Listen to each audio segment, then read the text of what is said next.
Hey everybody, I am Cinnamon Cooney, your Art Sherpa, and this is a very exciting painting day. Today we're going to be doing a step-by-step painting of this gorgeous turkey in the wild. Now I recognize for you hunters out there, this is probably not representative of an actual wild turkey, which is not as fluffy, well just not as fluffy on any level. It's a much sleeker bird. But I felt like this kind of caught that feeling of how we feel like the turkey should be, and I thought, I've already done a kid's turkey, right? Like a simple turkey that you could paint one hoot, and we haven't done the 3-hoot turkey. I went and looked, and there wasn't a lot of 3-hoot turkey out there. Not that anyone else refers to their difficulty levels and their paintings as hoots, but there weren't a lot. So I thought to myself, what would be very good is a really wonderful painting, acrylic painting of a turkey. So that is the plan today. On the mic is my husband, John. Hello. Super slow in introducing him today. That's okay. Just like We're just all like here. wandering in. I'm gonna get my little candlelight. Candle. No, it's just gonna be enjoyable for me. I can make it enjoyable for everyone. Hello from Georgia. This is Sapphire Eyes, the peaches. She's sharing the peaches, but she means it in the Georgia way, not the modern emoji way. So Is that what you wanted to show the little candle there? I do want to show the little candle. I love my little candle. Ooh. All right. We took the Sherpa scent and put them into candles, and so I love it. We've got a holiday scent, and then this, I don't know. We've been having fun. You know, creative people, we make things. There's stuff coming to the store. It's what we do. We make things. So today we have, if you check the description, there's information on the color palette. You go to the website, there's a traceable. I'm going to show you how to sketch him in, and we're going to be doing a different twist today. I've really been liking creating the chapters and steps in these videos, even though they're live. You guys deserve that too. So we're going to see if we can't create a stepping chapter. Ooh. I'm excited. Are you excited? It's an M. Night Shyamalan painting. M. Night Shyamalan painting? With a twist. Twist! Okay, so before we begin, I need something from you guys. Okay.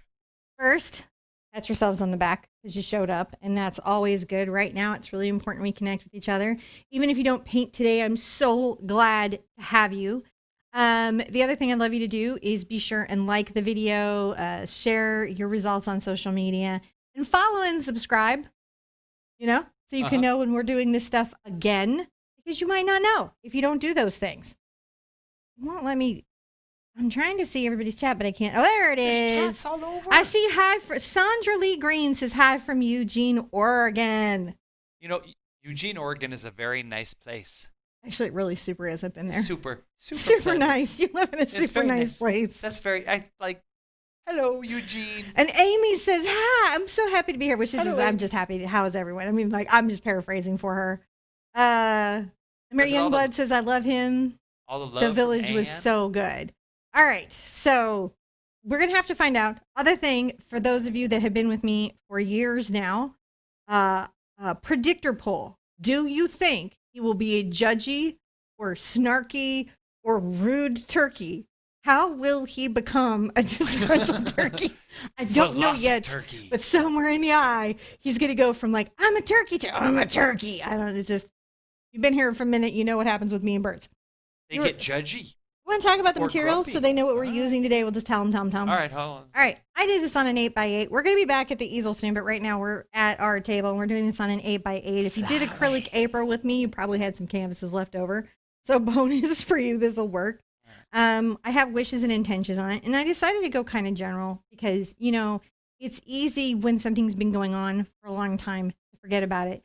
So I just want us to take a moment and touch back into really thinking about the health of the world. Just wishing the world health right now, and strength for fighting off illness to anyone who's going through an illness in the hospital right now, and support for people who are going through that, because many people are in the hospital alone, away from their family members, and not just fighting coronavirus, but now if you're fighting another illness, you're in the hospital alone. So it's really impacted everybody, people in their chemo treatments, people in their dialysis.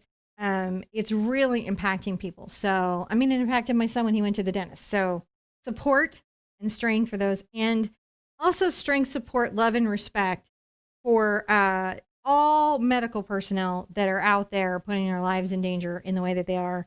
And for first responders who are keeping the world sane, and for frontline workers. And, you know, we say that like so casually, but think about it. You know, like you sign up as a doctor, you have some idea that you're going to be exposed to illness.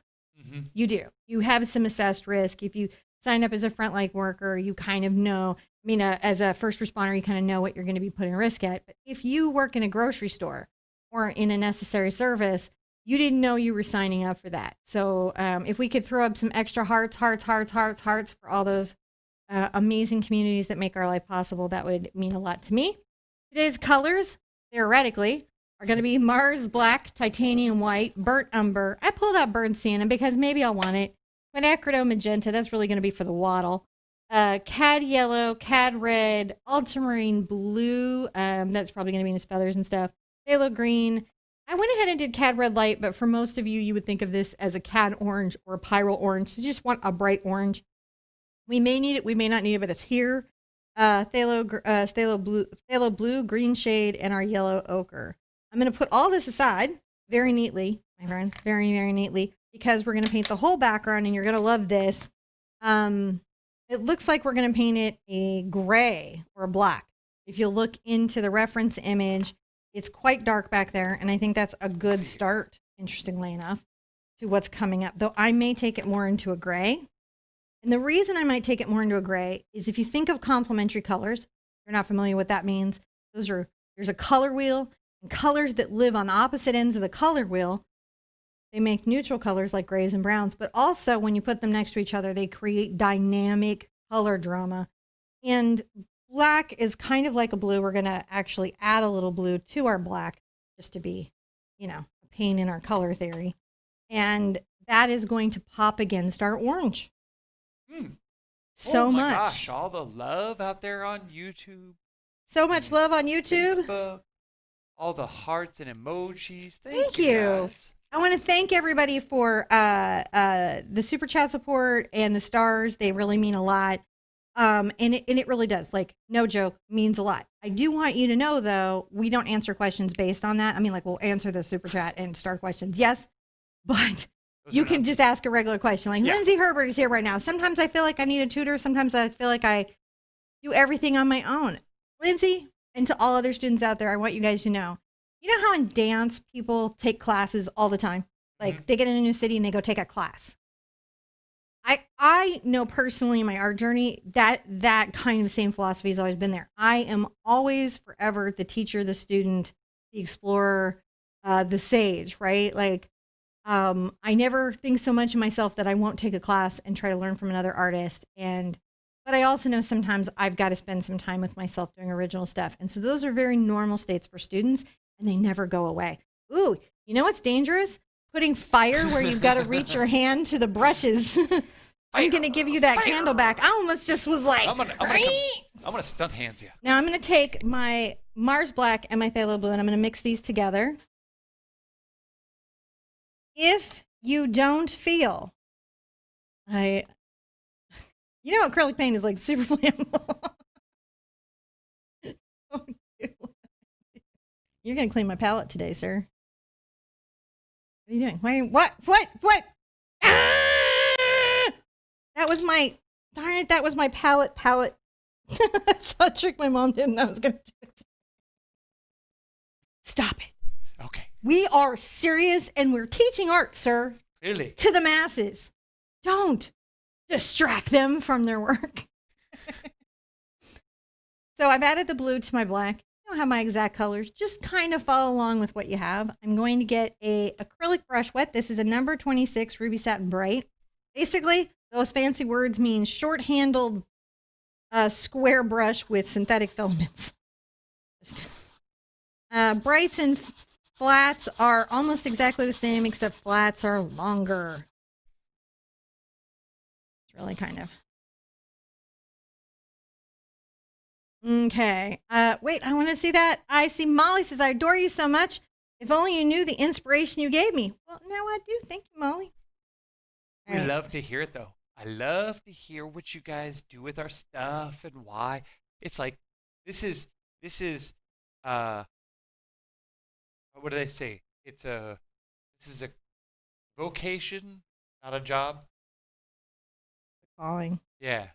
Like, There'd be no stopping us from doing this now. Not to get existential on you guys. I definitely think that choice got me here, but I do feel like if there was a purpose, I found it. And I mean, I've always had the satisfaction of art, but being able to do this has definitely changed my sense of the world. Mm-hmm. Nice to have that come into my space as well. Oh, we got somber there. Somber while we're painting the turkey. Now, so we're going to have steps. If you need the chapters, I'll timestamp those in. And I'm going to experiment on Facebook to see if I can put them in the comments or descriptions so you guys can get to them. But those should match the steps that we have here. And that should make it easier, especially on this long lesson for you guys in replay, to find the segments of video that you specifically need. That's the theory. Look at that, beautiful. And can you see the kind of blue tinting to that? The blue tinting to that is very, very important. Now, guess what? What's that? We get to dry it. All right. Don't you feel so lucky, sir? Yeah. We get to dry it. We get to do this every time. Mm-hmm. So, yeah, no, Cinnamon and I have been really appreciating this. And it's we're very lucky to have you guys as our family, as our participants in this great experiment of art that we've been doing for the past, 7 years or so. This has been quite lovely, and it's one of those things where it's always good to take time to take note of that. What? How awesome it is to have the community we do. Oh my God.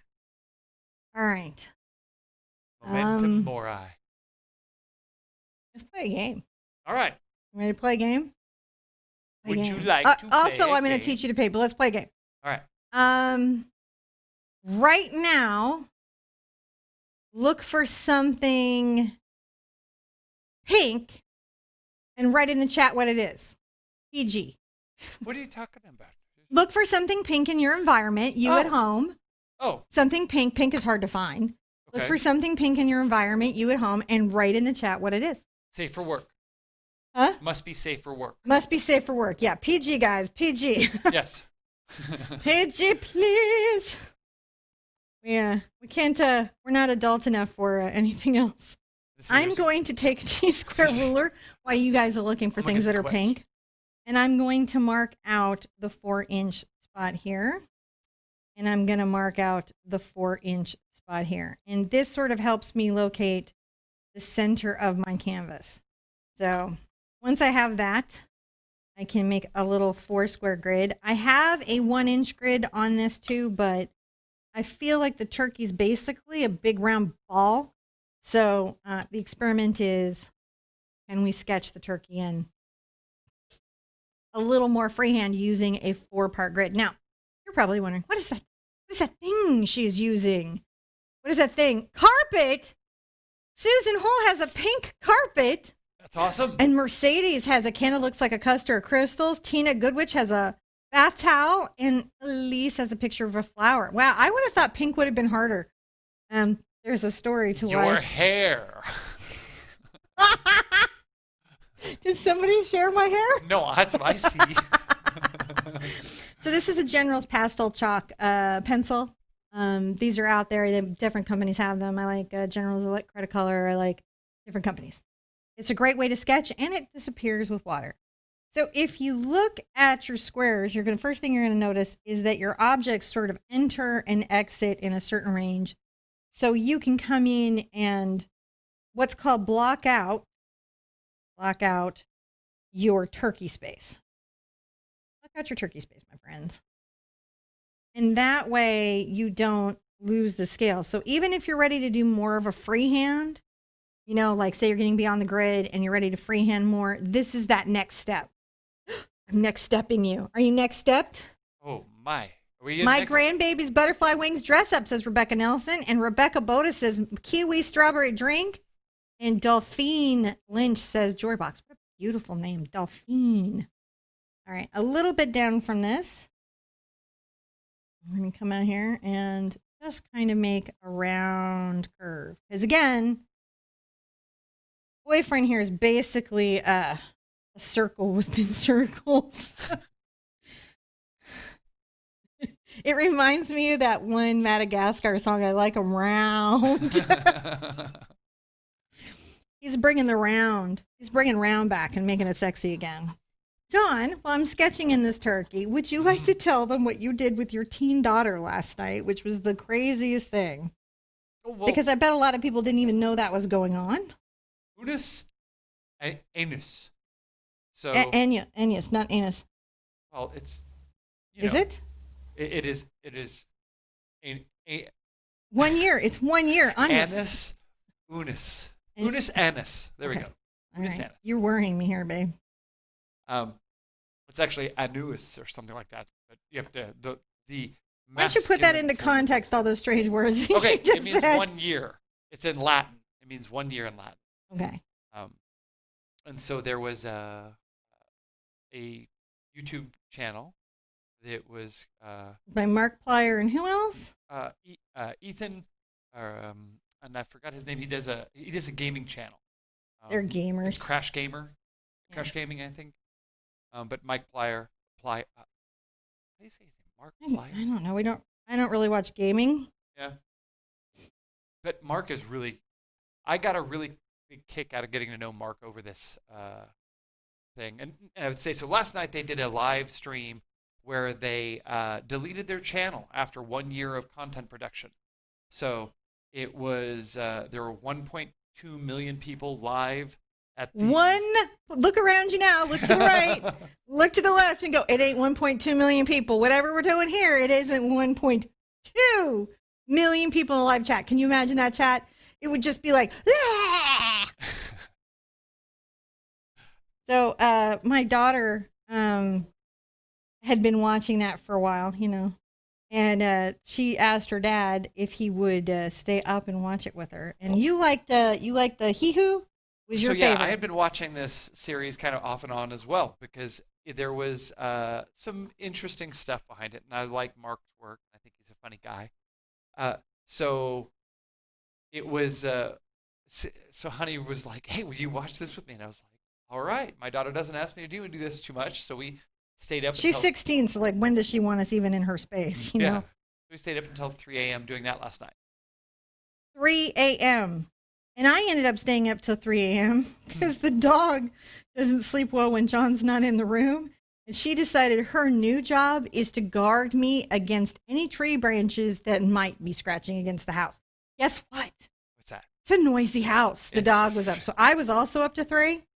I was going to say this last night. But you didn't turn your little noise fan on. I know. I think I was just too beleaguered and too tired to even remember that I have a noise fan. All right, so there we go. We've got that basic first thing in on the turkey, and then we have this back tail. So this is another way to do this. It could be a googly-eyed walrus. It could be. It could be. A googly-eyed walrus. No. I don't know what you're talking about. It could not be a googly-eyed walrus. It's all in what you see in the lines. Okay. Now we know we've got a grass through about here that we're going to be dealing with, and then the rest is background fall twiggy bits. Okay. Background fall twiggy bits. Are you done? Go ahead, put up step 1, and then we'll take a photograph of it. Or is this step 2? This is step 1. Okay. Step 1 is, sketched in. All right. Mary Youngblood's like, oh no. Ooh. Melissa Turner says, Cinnamon, are you looking slimmer? What's your secret? 3 flights of stairs in my house. That's, I think, my secret. I was thinking that today too. Thank you, Melissa. I was looking in the mirror and I was like, I don't get on a scale. I grew up in California, and my dad was very obsessed with my mom and my weight, and it left me very scarred and struggled with body dysmorphia and not eating. I was the opposite of now. I was just like, I had a very scary relationship to food and everything. So I used to weigh every single day, and I used to count calories, and I used to have journals, and I used to just be a super miserable, crazy person who was hungry all the time. Luckily I had to get healthy for my kids, right? And that inspired me to rethink my relationship to food. And I realized the scale was not my friend. So I've been on my scale and I try not to look. This is the long story, me sharing something very personal with you guys. But so I try not to look in the mirror. I try to be like a vampire and just not look in the mirror unless I've got to do for my makeup. But I did today and I was like, I feel like I might be slimming down. That is step one. So when you guys are looking for step one, you can find this again right here. And let's just kind of go over this real quick before we move on. What did we use? We used Phthalo Blue and Mars Black. We didn't incorporate the titanium white. We just brushed this on with a number 26. And then we used a General's chalk pencil and the 4 square gridding in. And this is about, you can look at this and go, this is about what I should have sketched in. I can get chalk pencils in England, not sure what I'm looking for. Normal chalk is too big to work with. So if you have normal chalk, if you get the oversized sharpener, you can sharpen normal size chalk to a point. Mind your ear screeching sounds. Oh, Melissa's like, you know, she says I do, and then Diane's like with me. I hate the mirror too. Yeah, like you know that, like where you're just like, you're like an episode of Buffy, and you're like, I'm not gonna look in this mirror. I'm gonna zoom in the turkey over. The Overwatch. The Overwatch turkey. A turkey by any other name is still a turkey. Okay. I'm on my New Wave glass palette today.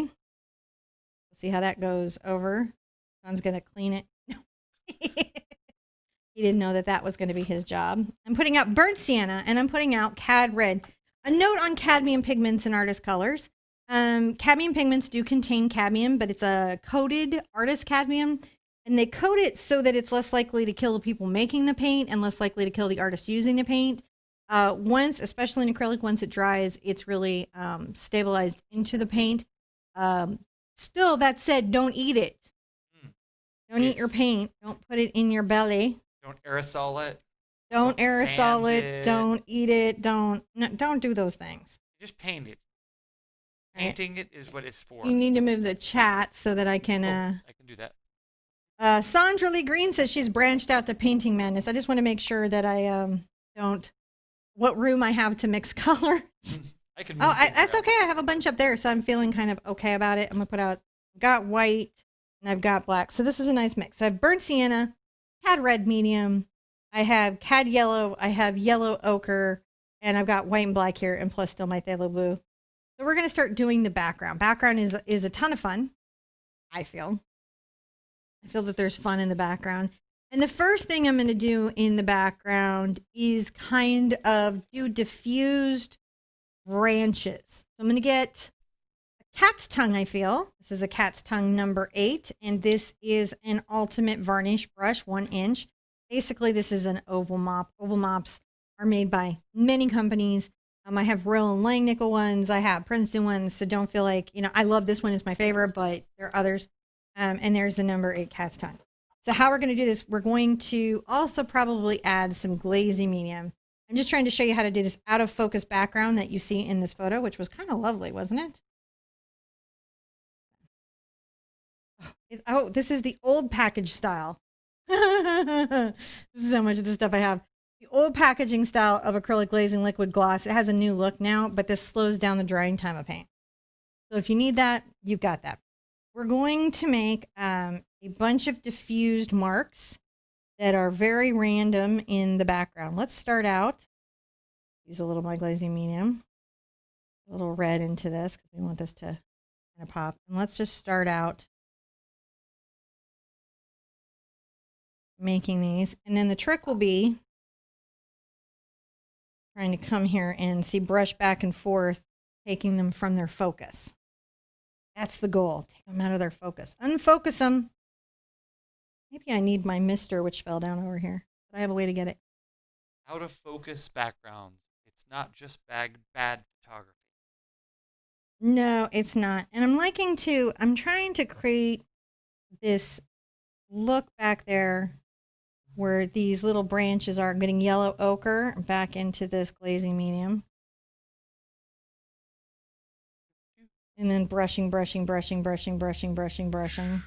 You can see I'm just diffusing those lines. I'm making sure they're not sharp. right? Because those are the things that tell us if something is in focus or not. Is it sharp? Is it, you know, maybe a little more water in there so these diffuse a little bit better. There's just some See how we're diffusing them? out of focus background. Out of focus background.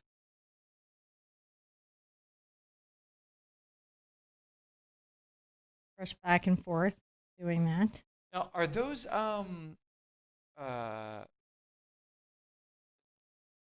Ruby Satins you were using? They long handle or short handle? Ruby Satin comes in both the long handle and the short handle. And a warning about that particular brush line from that particular brush company is the sizes on the short handle are very different than the sizes in the long handle. So the sizing numbers are completely different. A 26 on the long handle is super different than a 26 on the short handle. You've got to be kind of aware of that, or it can kind of take you by surprise. We asked why, and the answer was because. Because, yeah. And that's it. And it's not unique to them. That's pretty much brushes around the world.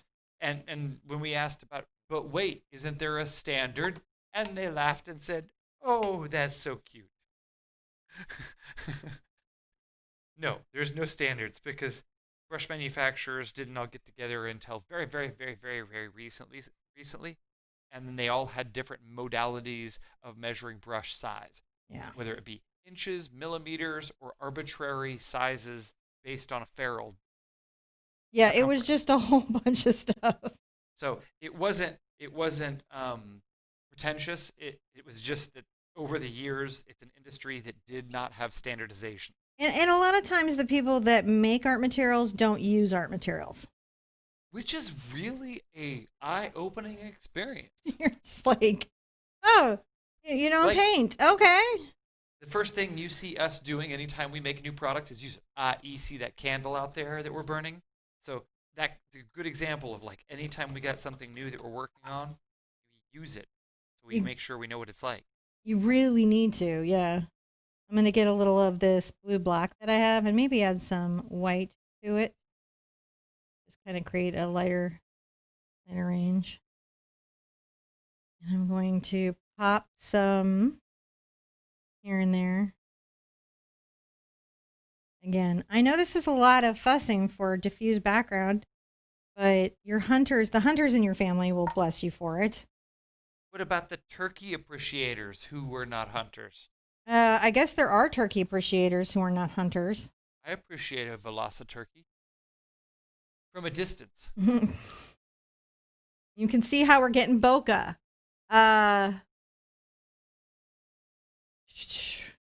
Watching this stuff go by. I do have brushes. I just noticed that was coming up. Do I have brushes? I have brushes. There's an Art Sherpa line of brushes. It's this line, the Art Sherpa by Silver Brush Limited. You can go by their website and it has the complete list of everything. My sets, my curated sets, and the individual brushes. And it has a store finder. If you go to our website, theartsherpa.com/store. And we have them on the store now. They're so new on the store that I forgot we have them on the store. We're getting, as soon as we can get more in stock, we'll put them up there. But, you know, we're supply limited as well, so we're doing our best. We're not sold out, are we? Well, we only have what we can get in. So okay. As Silver will get us more brushes, we'll have them up for sale. We'll work that out. But we have many interesting things happening. So I'm back into my brown. Making those little brush twig shapes. You can see I'm just being as random as I can be, right? Yeah. And what do? We blend, soften. Isn't that just super out of focus? When will the soap be available? As soon as I put the stickers on the soap. Same with the candles. He's got to get He's got to get the labels. I think it should be one of our winter paintings. Personally, I'm adding my yellow here, and I'm getting some of my white and my yellow ochre. I'll get some glazing medium on that. What I'll say is probably very shortly. We have a bunch of soap that's done, like so many little tublets of soap, or what do you call them? Pucks. Little pucks of soap. Little pucks? Well, we did away with the packaging. Mm. We didn't like the plastic outside packaging No, we did not. for several reasons, but it caused lots of different issues. In addition to being non-ecologically sound. Yeah. So we have a new packaging-free puck, which is really cute. They're in little bags too, cute little bags. We got some cute. Actually, what I would say is that the new packaging is much more ecologically friendly. It's all made of recyclable goods and stuff, and we have, or I should say, whenever possible. There's a few things we get. Now, I think it's a good idea to take just a few of these. I'm gonna get my yellow ochre. As I ramble on. No, you keep rambling, but we're gonna no ramble, sir. No, Sir, I just think it's funny that I'm just ramble, I sir. never talk about stuff, but I'm just like blah blah blah today. I love it. We're gonna make some clear lines that are back here. These are more in the midground. These aren't in our grass. Right? This is the yellow ochre, a little bit of white. I'm using the toe of my number 8 cat's tongue. What else could you use, you may ask? Well, you could use a round or other things. I'm going to go here on the toe. We're going to make some just crisper lines that are a little more visible, but not a lot, guys. Be restrained. Be restrained, yo. Be restrained. I mean, I do like it to be kind of unusual, and we definitely want there to be areas that are not nice. It is just nice. To get that. All right, what Ann Keel says bagels with strawberry cream cheese. I could not find donuts, and I appreciate your bagels with strawberry cream cheese. Guess what this is, John? This is step 2. Is this? Mm-hmm. All right, hold on. Let me see. I have a button for that. You have a button for that? I think so. Let's see if it works. Oh, wait. No, that's the wrong one. My mom's suggestion is super good. Tell her she was right. All right. Without putting out my candle, I'm going to mist my palette with my micro mister. Another test. Is it micro mist resistant? Do you use the cat's tongue number 4 much anymore? You know, I do. I don't think I've been doing it in the show, and for absolutely no specific reason, Teresa. I just no reason. It just hasn't been happening. All right, so let's talk about step 2. So in step 2, your challenges are to create a diffuse background, an out of focus, or sometimes referred to as bokeh background. So come here and we'll have this time marked and we'll talk about like what we've got going on here. So we added some light pops of more kind of blue gray. We got out of focus little kind of like a ramble or bramble of twigs, and we used a 2-brush method where we were painting in a line, a pretty moderately wet line with a nice pointed brush, and blend it. And you can see I'll wash this out after, but there's barely any paint on this. We blend it with a soft brush. The colors that we used for this were the cad red medium, the burnt sienna, the white, a little bit of the black and blue, yellow ochre, and then we used acrylic glazing liquid gloss. So that's how we got there. Take a quick look at that if you need to pause that or think about what that's got going on. That's about where you want to be there. And that's going to be really nice because that'll let us have the turkey in focus. Do you guys like these steps? I like these steps. I'm low on coffee, and it's However, cold. you survive the low on coffee. Now, interestingly enough, a lot of this we're going to paint kind of painterly, but there's one area where we're going to be a little more focused or thoughtful, and that is going to be these back tail feathers, which I think are really special. Really, really, really special. And so I want to kind of get into them. I may also put out my cad red light. I'll put it over by my yellow ochre. You can see that. You can see what I mean about that's such an orange color. You know, you could use cad orange or pyro orange. And you could use pyro red. If you're not into the cadmium colors, you could use that. Let me see how we're doing there.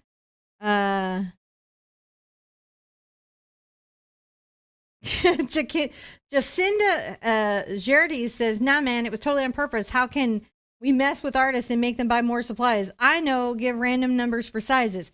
Yes, and yes, in a sense, because brushes, artist brushes don't have to be so perishable.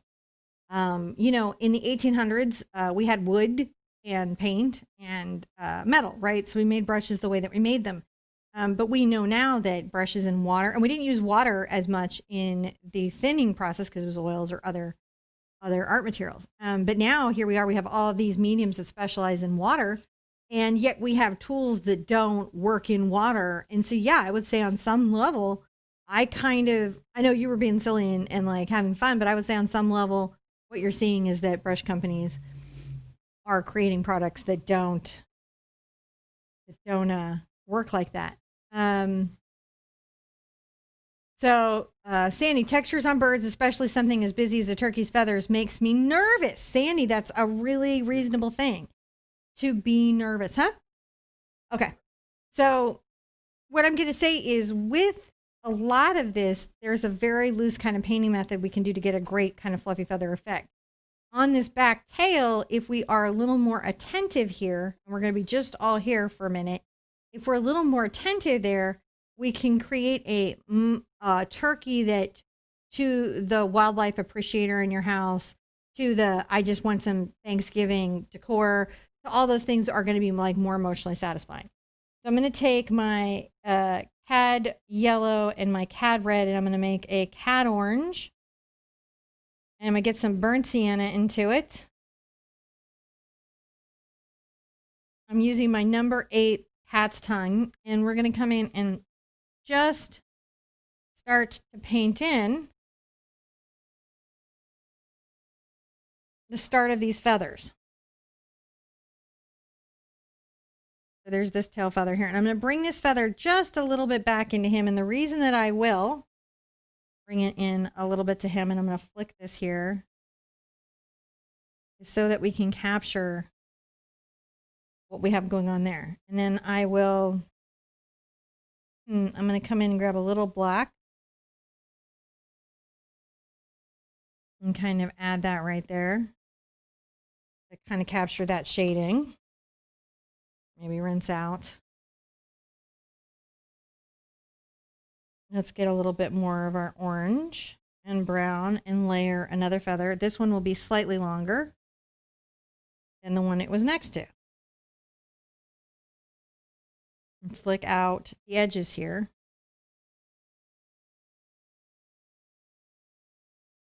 And I may come back and add the shadows kind of after, when I'm in the black doing the patterning on the feathers. So you can see we've got a little bit of a feathering that's happening there and a layering.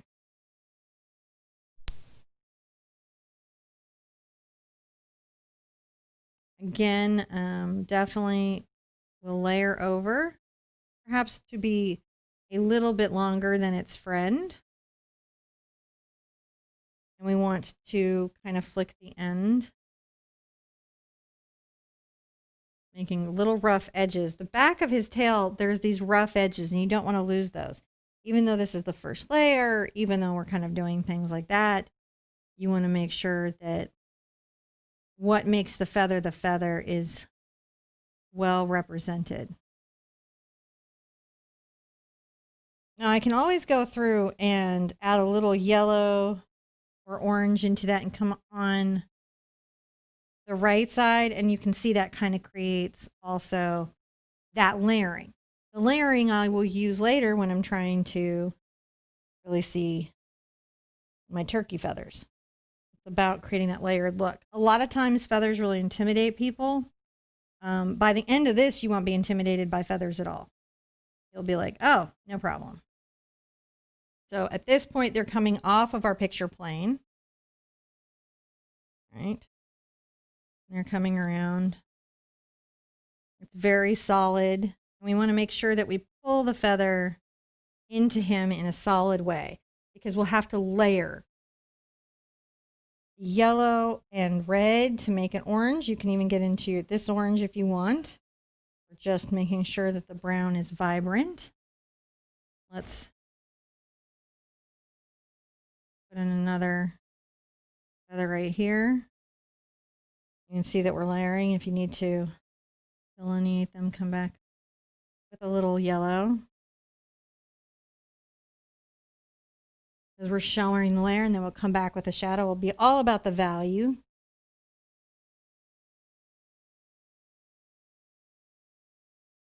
Back down here. And they really kind of vanish pretty quickly coming off this side of him. So finding those and then getting that there. I can't wait to have my coffee. I'm super excited. Boom, boom. Say boom with me. Go boom, de boom, boom. Turkey feather, turkey feather, turkey feather. So that is where we can get a little more of the yellow into the red mix. More of a little turkey orange. Defining moments, shall we? The good heathers, not at all like the movie. I like the heathers. They were good. There's a musical. There's a musical now. My daughter is like super obsessed with it. Melissa Turner says, thumbs up, everyone. Thank you. Thumb me up, man. Be here. Tell your friends. We're painting a turkey. It's a landscaping turkey painting. Bring your friends. Tell them there's free turkey for everyone. Free turkey for everyone. Or you could say there's a turkey here that's telling everyone that there's free turkey, because, you know, there's something in there. Turkeys abound.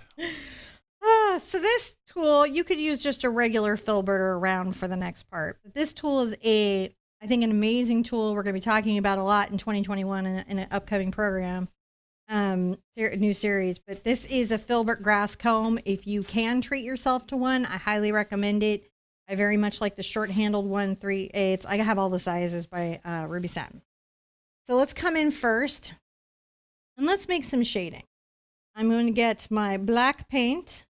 I got a little glazing liquid. I'm going to load up on my brush, and I'm going to make sure that between my feathers, there's a nice shadow. See how we're doing?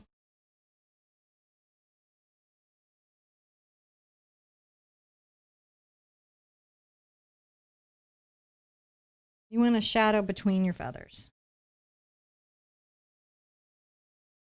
because they layer over each other, and that does kind of block light. And, you know, that's how you're going to show that happened. How do you want to show that happened? Got to add a dark value to that.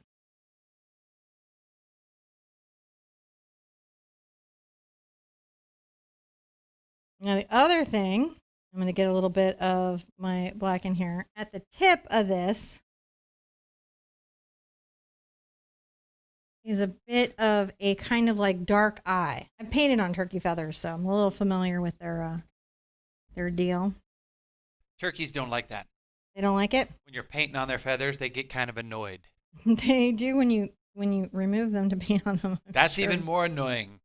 They prefer if you paint them on them, but they prefer you don't paint them at all. I'm going to rinse out for a second, and I'm going to come back with, you know, a little bit of my orange. And I'm going to go back and define those little kind of flaky edges. Now, how wet is the brush? The brush is mildly wet. It's not soaked, but enough to pull the flow of paint.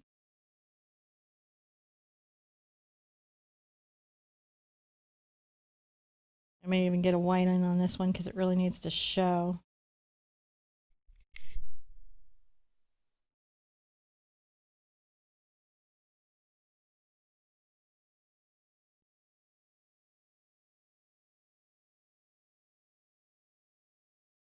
Making sure those rough edges of those feathers are sort of defined there. Back into my black. Back in black. And I'll come on the edge. You can see I'm working the edge of the filbert. And as, again, a grass comb is essentially a filbert with split ends. Ooh. You can actually, if you have hair scissors, go into a regular filbert, and like if you're a hairdresser, you can just come in and do that. You know how they do with your bangs? Same thing. Yeah, but understand, if you ever cut your own brush, it voids the warranty. Is that like cutting your own bangs? voids the warranty of your bangs. I mean, it feels like it does sometimes. It seems like this is a rite of passage that every, I don't know, like 11-year-old kind of goes, I'm going to cut my bangs. I'm going to get a little bit of my yellow and orange together. I like that, my bright orange. And I'm going to come here and I'm going to make a bit of a kind of, starting this pattern. I need to grab the smaller filbert. I'm trying to shade the feathers. So what we're doing is we're shading the feathers. Shading the feathers. Shading the feathers. Just a bit.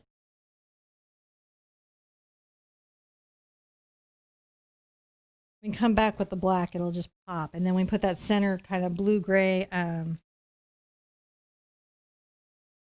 center thing into it. They're going to be so feathery. You're going to love this. It's such a pretty bird. Pretty bird. Who's a pretty bird? This is a pretty bird. You have a pretty bird. So already we're starting to get there, right? Already we'll start. Let me catch up with the chat. I got way behind on the chat. Somebody said I got lost in chat. Rochelle Dunn says it's going to be my first ever Thanksgiving. Well, welcome to excessive eating. You're going to love it. Do all the things, man. Try the casseroles. Make a plan. Stretch your pants are advised. Yeah, we're going to be doing some lives here. Expect a comatose stage. We're football. Now, is football happening anymore?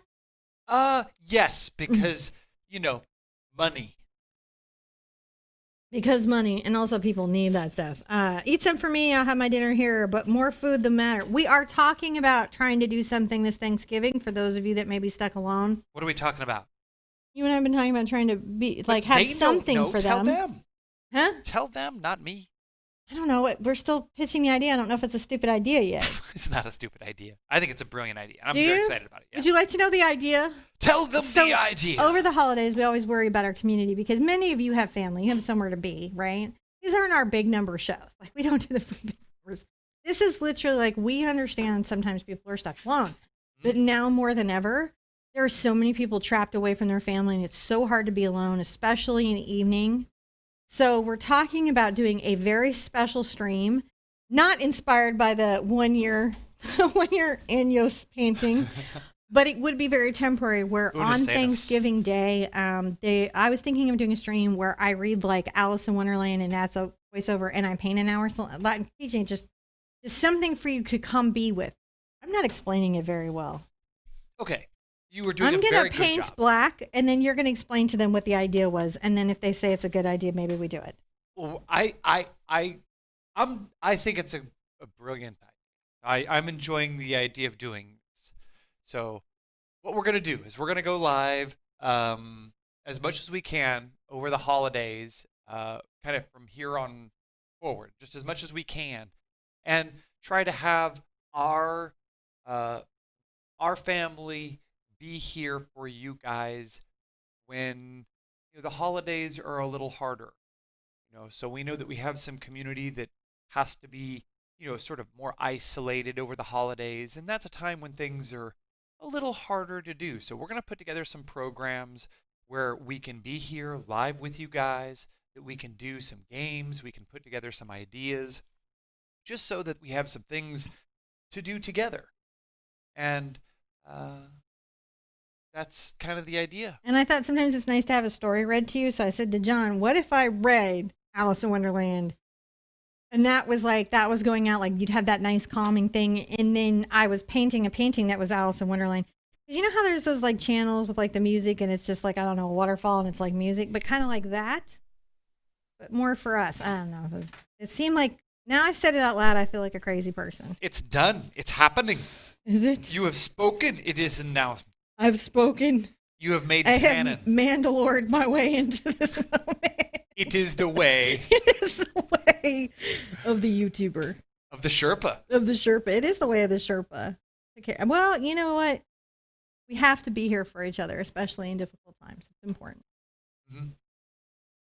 Netlock says it's a great idea, and Tina says so awesome, and Stephanie Bell says yes, and Rhonda Bradley says it's an amazing idea, guys, so thoughtful. And again, we're thinking of kind of hitting it in the evening.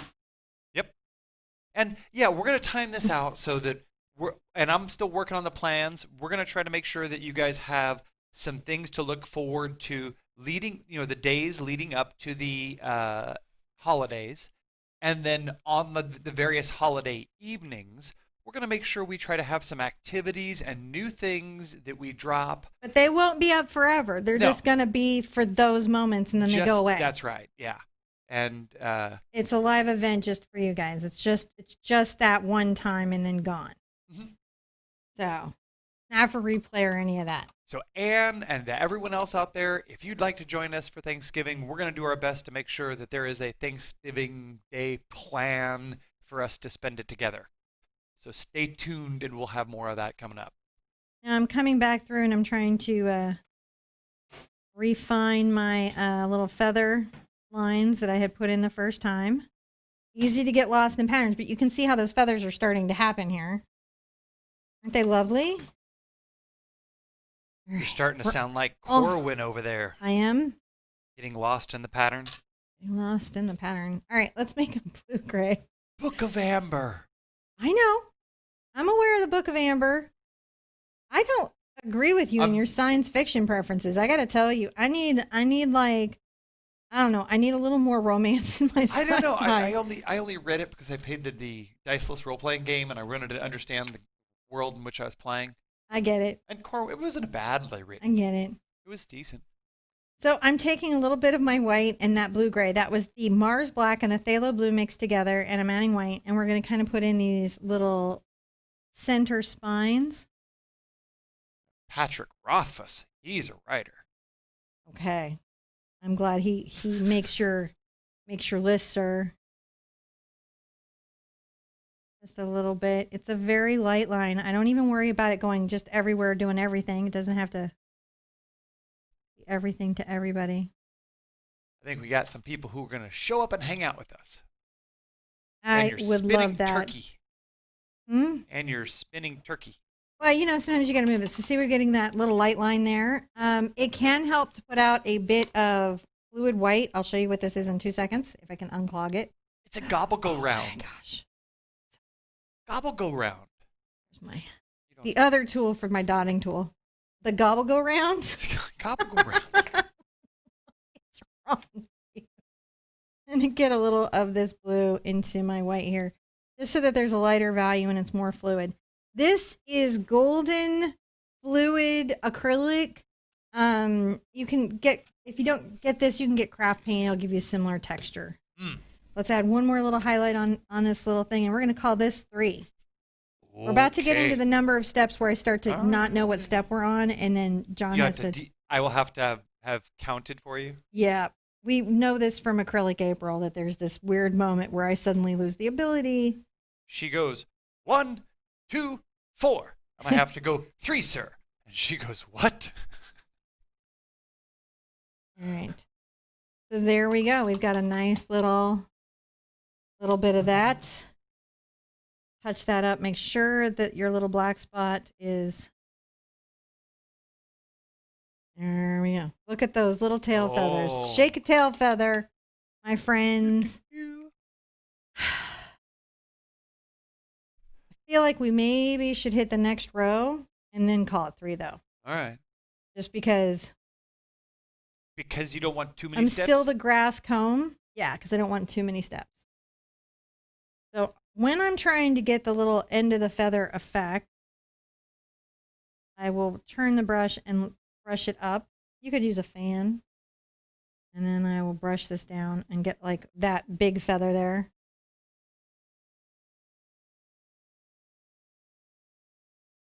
These are bigger. They're kind of like an interesting little pattern. If I come to the side, I might shade this a bit, but it's still there, kind of like red. You kind of see that going there. And you can always come back with your black. And whenever you're painting specific wildlife, and oh my gosh, I'm going to tell you right now, as a person who painted for a living, and you're painting, because every artist goes through the thing where like, I'm going to paint wildlife because it's highly commercial. And then you meet the wildlife. Well, no, then you meet the wildlife art collectors and you realize you better be specific about the markings of these birds because the Audubon people are not kidding. Yeah. All right. 3 8 grass comb. Let's call this step 3, sir, and I'm going to sip my coffee. Okay, you sip the coffee. Step 3, wild turkey. We're going to photograph this. I'm going to make a step-by-step that we put into the website so you guys have that too, so you can print it out with the video and come back when you rewatch. Because I know sometimes you guys watch it and then you come back and you rewatch it to paint it. I think this is going to make this easier. Tina DeRoos says, hi, everyone. Hi, Cinnamon. I started painting with your mom, Mrs. Cook, and I saw your challenge to your mom. Yes. Well, you know, sometimes, okay, a fun fact, if you know my mom, you may or may not know this. She talks about stuff a lot on her show, so you might already know it. I used to work in my mom's studio, and I was her photographer and basically designer. And so, you know, I would go out and scout locations and get our photographs and plan what we were painting. And I got, in those years, a real sense of what my mom rocks at, what she's like best at, and really can just do like breathing. So we were talking and she was like, I don't know what I'm going to do. And I'm like, I had this image for 2 years and was like wanting to paint it, didn't paint it, wanting to paint it, didn't paint it. And I heard that and it just went right into my head. And I was like, I have this thing. I want to challenge you. And so John Little, her fiance, hid the image from her, hid everything. And so she didn't even know. I think it's up for auction, the finished painting. It was a lot of fun, and I think she really nailed it. But I kind of knew she would. I wasn't like challenging her like, oh, gosh, Mom, here's the thing. I know that you do not do great painting, and let me give that to you. I was like, I just wanted her to be able to show out what she's best at and let everybody see that. Because I just knew.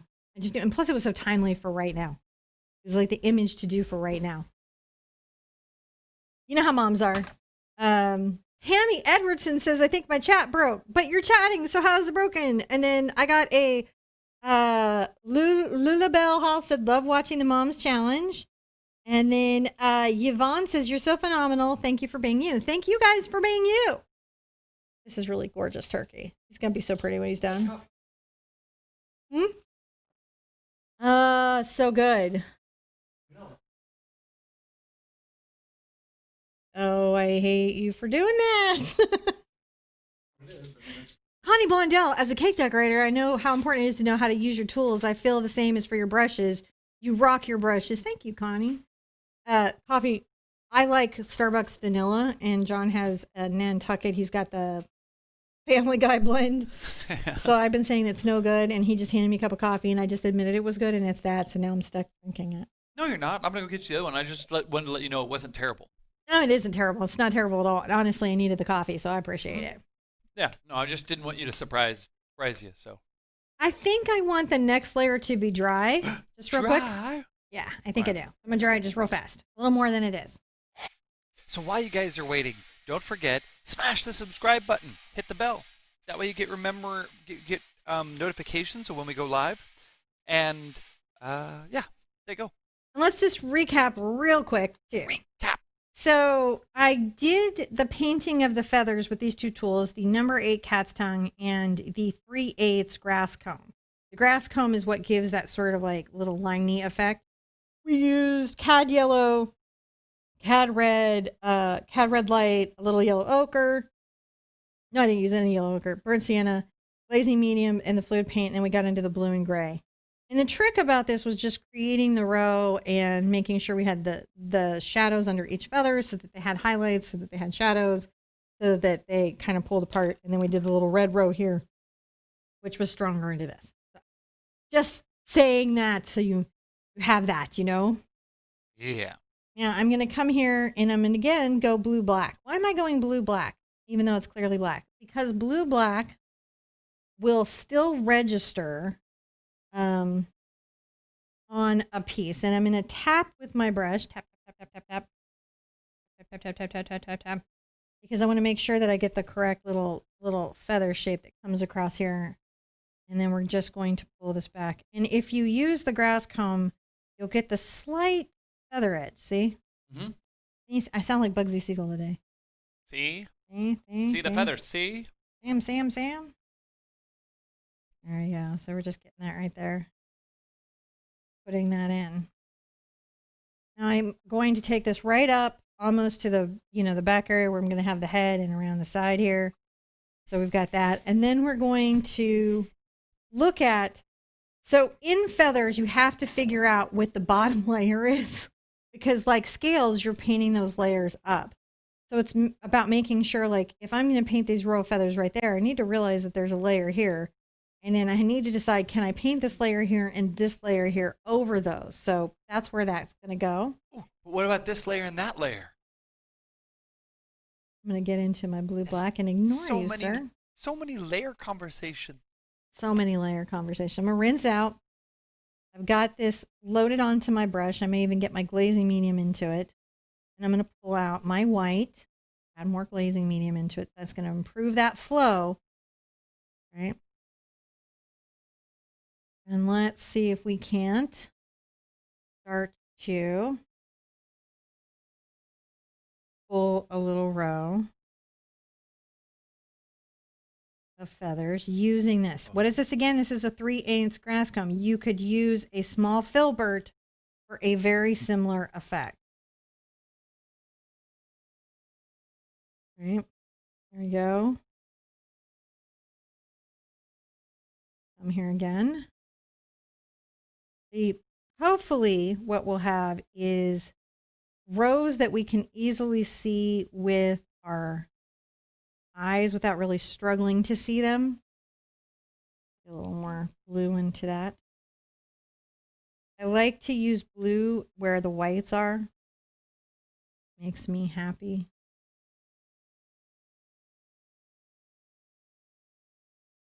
A little more white, glazing medium. Now, as we come in, and I will exaggerate this again with the black, especially right there, there'll be kind of like a shimmer. Oh my gosh, I love that. This makes me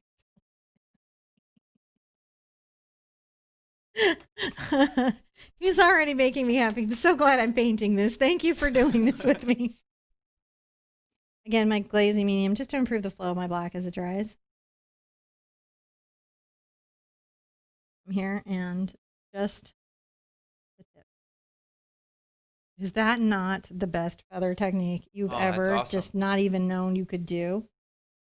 This is what I love about teaching people to paint, is that you can share with them the best stuff. A lot of times, as a working artist, it's not in your benefit to share how you do something. Watercolors tend to be more share oriented than traditional painters. But I mean, really, how does it help you? If you figure out a technique or you figure out something special, that's what's selling your painting. So a lot of times artists don't share that. And even when they do it just to get their name out there. They're not like, their goal isn't to teach, it's to garner fame. And so you're not really always going to get everything that they have. So it's just something to be aware of when you're out there. I like getting to share these techniques, these little moments, this stuff. Now we're going to just tap in because these are closer together. See that? I do. Oh. All right. But I don't mean to be a crazy person. Zoomy camera. But I feel like that could be the next step. Because I think everyone could look at that. Can we call that 4? We could call it 4. Would it be 4? Step 4. Or get a picture. Because then I think I can do more of those feathers, but then they'll see, like if you see that, then you're like, oh, the black and that, and then boom, a bunch of those feathers, and it won't be so overwhelming to do them. Amy Jo says, Art Sherpa, you're welcome. And Donna says, hi to Amy. I like that. Donna's like, I was on YouTube, but I'm going to say hi to Facebook. I like that. I like reading those. Cheryl King says, cool. Hi, Cheryl. How you doing? So remember on the Ruby Satins, when you go to look at these brushes and, again, this is Ruby Satin by Silver Brush Limited. It is 2528S Filbert Grass Comb 3/8. Got to have one. You should have one of their short angles, and you should have one of their grass combs in your brush bucket if you can get one. If you can't, just use a small filbert. You'll get there. Honestly, If you paint a lot, one of your filberts will be in bad enough shape that. Hope I don't put out my candle. We have lighters. Okay. It can be reignited. So for step 4, what we did is we used a mix of our phthalo blue and our Mars black and white, a little bit of our glazing medium, and we created layered scaling, right? I kind of got more into the blue as I went through, as you do. And then where we were going here, we went closer, closer, closer. We also painted in this black area on the turkey. And we decided to do this because it was underneath a row of feathers. So that's the road so far. I wish we could play the Sam and Dean, like the road so far. Like anytime I said that, if we were just willing to give up monetization, we could play Wayward Son every time I said that's the road so far. Could we do that? I would have to. Huh? Yeah, I had no problem with that. Just put it together. I think that would be fun if, like, every time we were like, step 4, the road so far, and it was like, carry on that way. I would be into it. Musical people just everywhere just went, oh, God, don't do that again. So there's another little run of feathers that are kind of like right here. And I will sort of get my whites to, talk about where they're at. They come from this little bit here. They kind of have a curve. They go like this. From the hip. And they're going to come back kind of that way.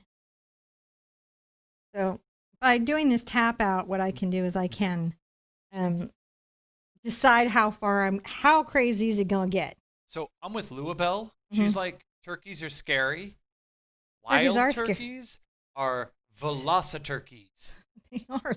They look like a little, not little. They're like a 6-foot turkey. It looks like a velociraptor running through the woods, and you're like, "Was that a turkey? Was that a turkey? Have you decided to take the castle with the cunning use of turkeys?" Sorry. I was. Please, fans of Monty Python, don't set fire to me right now.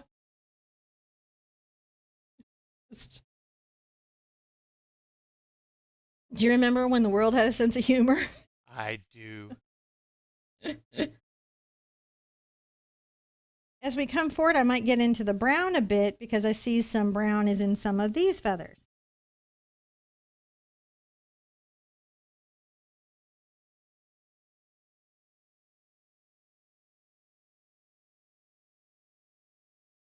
And I do know that I've got another ring coming back there, but by going forward like this, it's going to make it a little bit easier for me to get it. You kind of see it went from the blue through the brown. We've got the 3/8 comb. I sip my coffee. Sip my coffee. Transition feathers. Margaret Udaway says, yeah, I watched Ginger paint the reference and it was beautiful. I am so glad you enjoyed that. I'm glad she did. Oh, Crystal Sloan's like, love Supernatural. So sad it's coming to an end. I don't really know what any of the actors. So I follow Misha because if you don't know, that's Castiel. If you don't know, everyone who watches Supernatural knows. But if you didn't, and he has a really fun social media. Like the whole cast has a really fun social media account that I enjoy very, very much, even in 2020. Kristen Haley says, I've been painting, cleaning, and watching, and just wanted to say I'm really loving this format with steps. Thank you for continuing to modify and change it up. Krista, thank you for supporting us doing that. Thank you. Because we do like to change it up. We do like to make it a little better. I'm getting my black onto that same brush. Again, because the goal is to teach.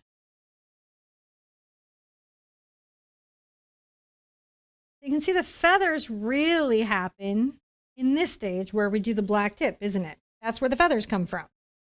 Where do feathers come from? They come from the black tip.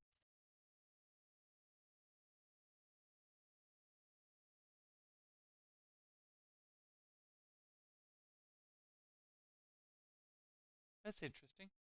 What's the complementary color of black and white? I'm trying to do a black dog, but I don't know what color to use for the background. Thank you. Black technically reads as a blue. So most blacks are blue. That's why you can use them in landscape painting to make neutral greens. So I would do some type of something that runs in the orange range. Kind of, we did a similar thing here.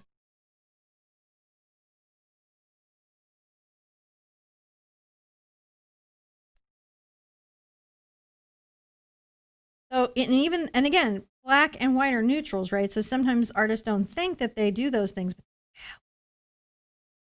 All right, I'm gonna come over here because this needs to dry a bit before I do the behind his little necky neck.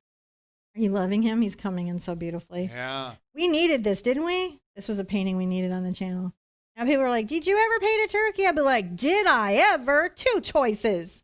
This is the burnt sienna, and then I had this blue gray in here, and I'm just mixing it into my white.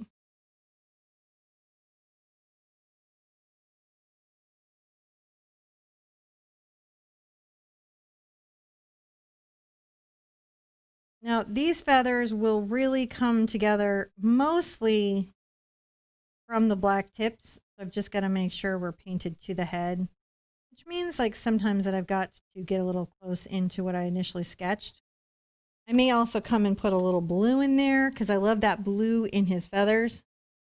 I love the blue in his feathers. I do, actually. Really love the blue in his feathers. I got a little crazy with that there. I got a little much with it. And again, glazing medium.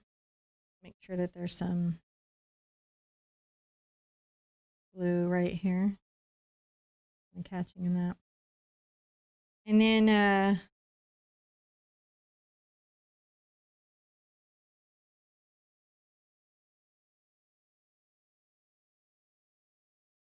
I'm gonna come behind his little head.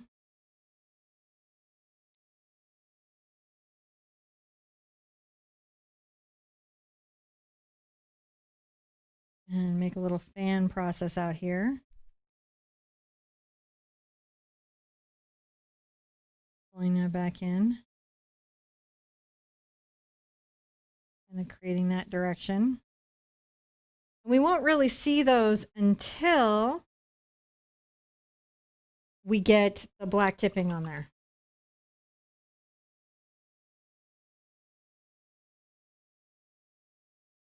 But while we're at it and let it, well, we can get into it, I think, right now. Let's dry this. Wrong button this. So, yeah, just make sure it's thoroughly dry. You guys sort of know the drill. Don't use heat, not good for your paint, but make sure you thoroughly dry between layers so you don't drag paint around. Thank you, babe. I love when he explains why.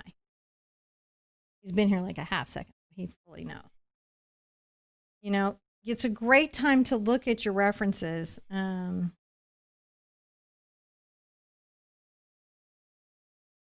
gonna curve it there, and that'll help me get that sort of little light dashing strokes. Can you see how light and dashing they are right here? Apply the close and smaller neck feathers. You love it? I love it. Mm-hmm. Love doing this. I would do pheasants. I would do quail.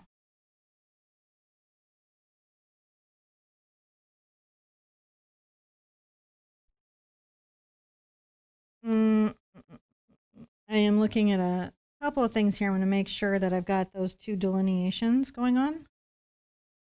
The reason is that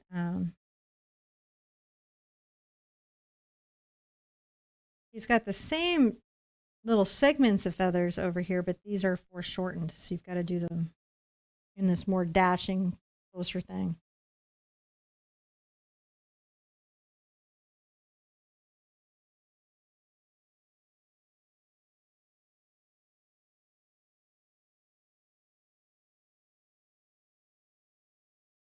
I may come in with just a little bit of pure white, glazing medium.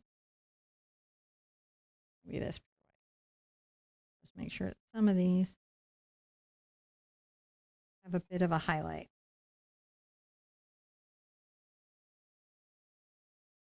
Not all.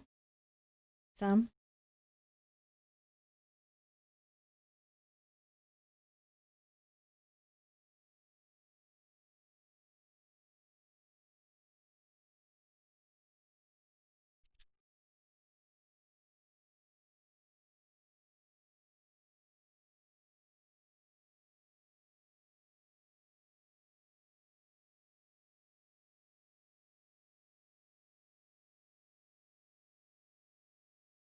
Just add little touches of highlights. It makes a big difference to take the time to be a little more considered. It does. I'm also going to come right here with a little bit of my red, my CAD red, and maybe a little of my CAD orange, glazing medium. Put it on.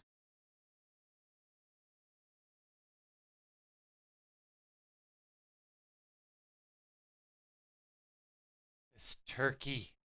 This turkey is giving me turkey life. I'm wiped off my brush. I'm going to get some black. All right, let's see. And add that little detailing of the feathers there. Okay. Let's call that 5. All right. Because that was a lot. It didn't feel like a lot, but it's a lot. Okay, so this is the 3/8 grass filbert comb by Silver Brush Limited, Ruby Satin. Say we're on step 5 now? I don't know. I think we should call this a step. Do we have enough steps to call this a step? I think so, but I don't remember what step you're on. Guys, do you know what step we're on? I think it's 5. Do you know what the last step was? Can you read it? Are you messing with me? No, I'm like, I don't know if I forwarded the machine. I'm going to put up step 5, and then hopefully somebody will correct me if I'm wrong. Lourdes Lessons, like, what brush am I using? So we just answered that there. So did you see that? Oh, good. Thank you, Phthalo Blue. 3/8 filbert grass comb by Silver Brush. In the Ruby Satin line, check to make sure it's the short handle. I think it's 5. Yeah. You know, I find with students, I do in my patronage, we have an Art Sherpa patronage, and in there we have these very long, involved classes of more detailed stuff. And what I really learned over the years is that on more complex paintings, being able to break stuff down in steps helps people. I'm going to do a crazy thing. What? Oh, did you tell them what we did? Oh, yeah. Let's go over what we did. So thank you, babe. So we worked again with our Mars Black and Phthalo Blue, Titanium White, and a little bit of our burnt sienna. And we painted in this little segment here. We layered that in. It's little rounded segment in with the head. And we came and did these two here. We used the filbert grass comb to create this feather texture. And we tried to vary it between the blue and the browns. And then we went back with a little bit of a highlighting on some of these feathers. And we came back here and created some detailing in the red. I like this where we go over that stuff again. Does this help you guys? Thumbs up if you think this new step-by-step thing is like what we should be doing going forward. Thumb this up, give this likes, let us know. Jonathan S. Oh my goodness, thank you for giving me the confidence to be creative. A day with the Sherpa is a day with the smile. Well, a day with Jonathan S. is a day with the smile. Thank you so much. I really appreciate it. All donations that come in through Super Chat and stars go to the studio. It really does help us. We super appreciate it. We do, because it makes a big difference. Now the crazy thing. Crazy. I'm going to add a little green over here by my Phthalo Blue, because that's going to let me make some turquoise. And I'm going to do this. This is optional. I just think it'll look spectacular, and you'll want it when you see it. And I'm going to put out some zinc white. The zinc white. What's the difference between the zinc and titanium? So if you look at these two things right here, they both have the little lines that tell you how opaque something is. Notice how much more covering the titanium white is and how tinting the zinc white is. Why that titanium is nice and opaque. Why wouldn't you use that? Because it really changes the color. It impacts the hue. And when you see me add this little turquoise bit to these feathers here, I'm going to come here and just add some. Okay. To the black.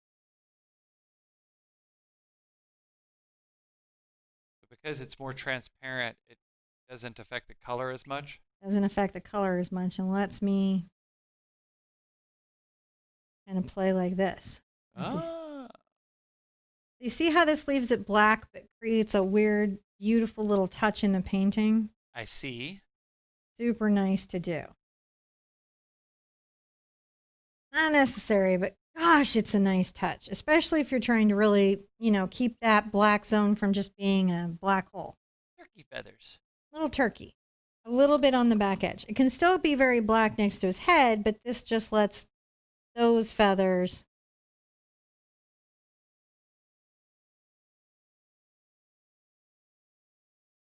shine a bit. Oftentimes in birds, black feathers have an iridescent quality. So this is a great way to represent that. Little touches make a big deal. So, all right. Sibo was asking, is zinc white similar to mixing white? Zinc white is very similar to mixing white. Often it is exactly the same thing. It's the exact same pigment, but in a couple lines of paint companies, they take titanium white and zinc white and mix them together.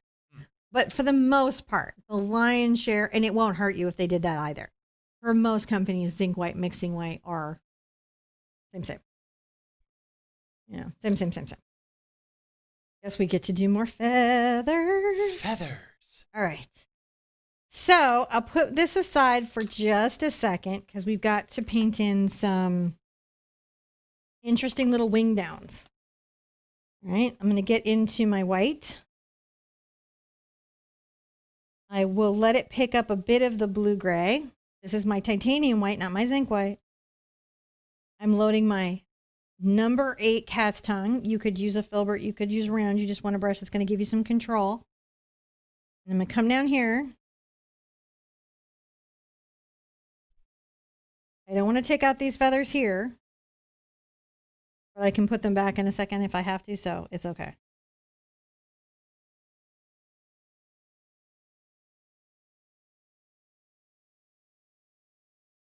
We're going to be doing this, and as we come back, these will be shorter and shorter. Now, a little darker under the bird, I'm adding some of my blue-gray to that. We're going to come underneath here.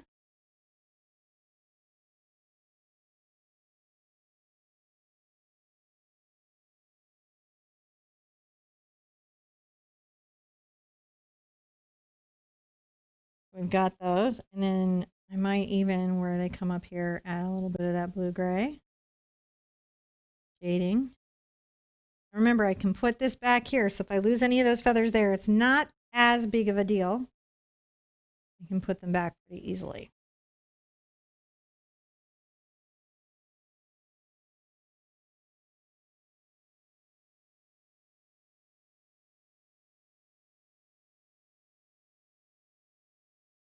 I'm gonna dry it. All right. So, all right, guys.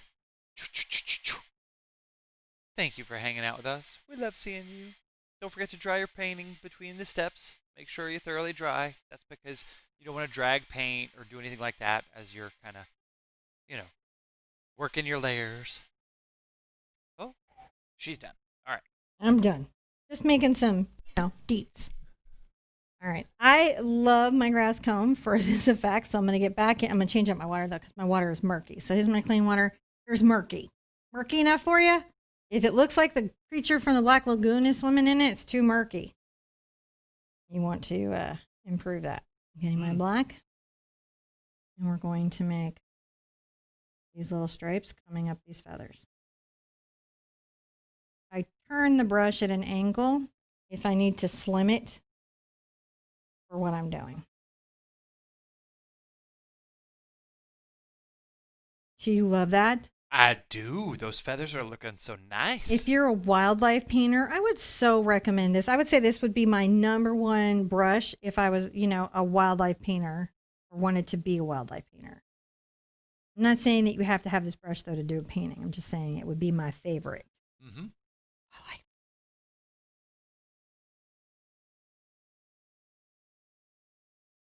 come here and do the under the far side feathers. I bet many of you thought, man, turkey, impossible to paint. How would I do it? When you see this, and now you're like, how would I not do it? How spectacular for me to paint this turkey. I can't wait to hear your family members' reaction to what you will have done here. I'm actually pretty pumped about it. I look forward to it for seriousness. Now I'm going to take my burnt sienna. I'm going to get a little of my Mars Black into it, and I'm going to chocolate it up. It's still red, right? But I'm going to chocolate it up. I'm using my number 8 cat's tongue. You don't need to make this turkey any tastier. No chocolate needed.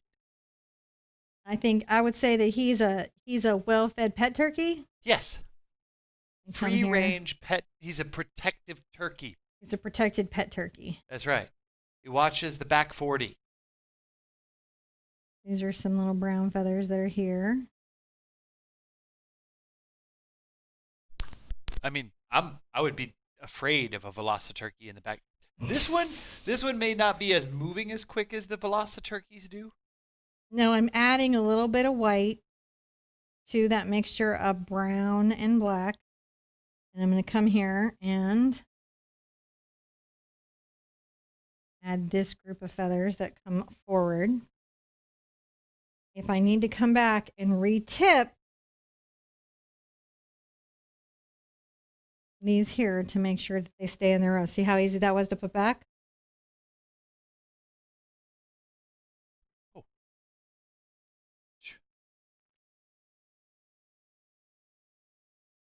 I'm going to come in with my red, a little bit of my yellow.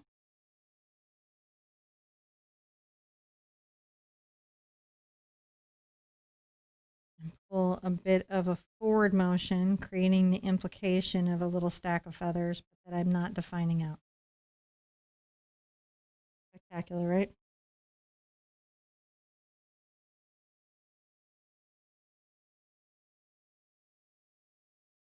And then you see that little run of feathers. Let's look at him overhead. What? That guy looks good. I think this is 6. We call this 6. Karen GP, I'd love to see the reference more often if possible. He's going to put it back up afterwards. Lourdes is learning so much today. And Sesame Productions, I have 2 water cups when I paint. I use a paper towel or an art rag to wipe my brush before rinsing in the first cup. Then I rinse it again in the second cup. That is actually the correct way to protect the environment from paint. And it also keeps the solids from getting in your paint water. And then you can use a crash solids thing if you feel like it, if you're like concerned about those things. Can you make my coffee, babe? I can. I know I'm asking for a lot of things. Well, I'm talking about step 2. So let's talk about step 6. So in step 6, we were pulling in these downward wing feathers. We did those in perspective here in shadow, and we have these more in the light. There was this brown layer of both of these little kind of pin feathers and then some longer little not flight feathers. I don't think turkeys, this type of turkey doesn't really fly. And then this beautiful downward. Gosh, these are pretty birds. I'm going to get some of these. And so we used, again, our Ras filbert comb, right, to do this patterning. And it's so important to get the patterning. We took a mix of our cad yellow and our cad red to create an orange to sort of show the forward little motion on these little feathers here, you know, but we're keeping them dark. Made sure we got our patterning here, and we added, we fixed, we dried and fixed and made sure that this line of feathers stayed defined from everything else. Again, very dependent on that. And then the other brush that I used was my number 8 cat's tongue. So, and then also, other thing that we did that was important is we came back here with a mix of our phthalo blue, phthalo green, and zinc white and added a bit of an iridescent sheen to the black feather. Just a hint of one. They're still really black. It still really goes, but that turquoise against the orange right here just pops and creates a huge amount of drama. Catching up to, oh no, where did I made chat go away, and I didn't mean to make chat go away. Come back. Come back. No. There it is. Okay. Oh, Colleen Marie would like to remind everybody that if you'd like to have the reference pick the whole time, right? Like not just when we put it up, but the whole time. If you go to our website, that is on the event page. The event pages are on the calendar. Colleen, can you throw the links up? Can the moderators throw the links up to the event page, the page where these resources are? These are free. You don't have to be a patron to get these resources. You don't have to pay me any extra money. You get the traceables, you get the grids, you get that stuff. It's free. So you can just go there and print it out and enjoy and have it to the side. And it will help you. You cannot paint what you can't see, I believe. Oh, I agree. I hope Darcy's pain-free soon. Pain-free. And Victoria C says, hi, everyone. Hi, Victoria C. Rochelle's asking Colleen. Colleen's going to get those links, and moderators are going to get those links. So those are going to be both places. We're going to sip our coffee and make sure that our body positions and our backs and everything are doing okay. If you are painting at a table like I am, you will potentially strain your back and neck over time because you get to these long painting stretches like we're doing today. And here's the thing, guys, and this is the important thing. You've got to pay attention to your posture. So it's a good idea every once in a while, you know, to make sure that you're straightening up, that you're sitting into your spine, that you're pulling your shoulders back. If you're bent over a pillow, you've got to really watch that. I see a lot of people who paint in their laps bent over a pillow, and that's really hard on your back and neck. So it's really important to take a minute. I'm not a fitness expert, clearly, but thank you, Becky. Thank you very much for that. We really appreciate that. Thank you so much for all the tips and beautiful, wonderful paintings. So I appreciate that. It's good to kind of just take a minute. Again, I'm not at all. Heather, thank you for the stars. Heather sent us stars. We actually have a stars goal over on Facebook, so it's very good to move towards our stars goals. Thank you, guys. Tim is doing her stretchy stretch. I mean, everyone you just have to stretch. Everyone should take a moment and stretch. Or do what you should, you know, something to make sure that you're good in your world. And you're centered in your space. Exactly. That's a good thing to do. It's a good thing to do. I am going to come back through again. Let's get back into a thing. I'm going to take a little of my blue and my green and make that little kind of turquoise color, but I'm going to come into my white, maybe my fluid white, and make a very light color. It has a bit of the turquoise to it, maybe even, ooh, I added some yellow. I'm just trying to pop it. But the value needs to be quite light.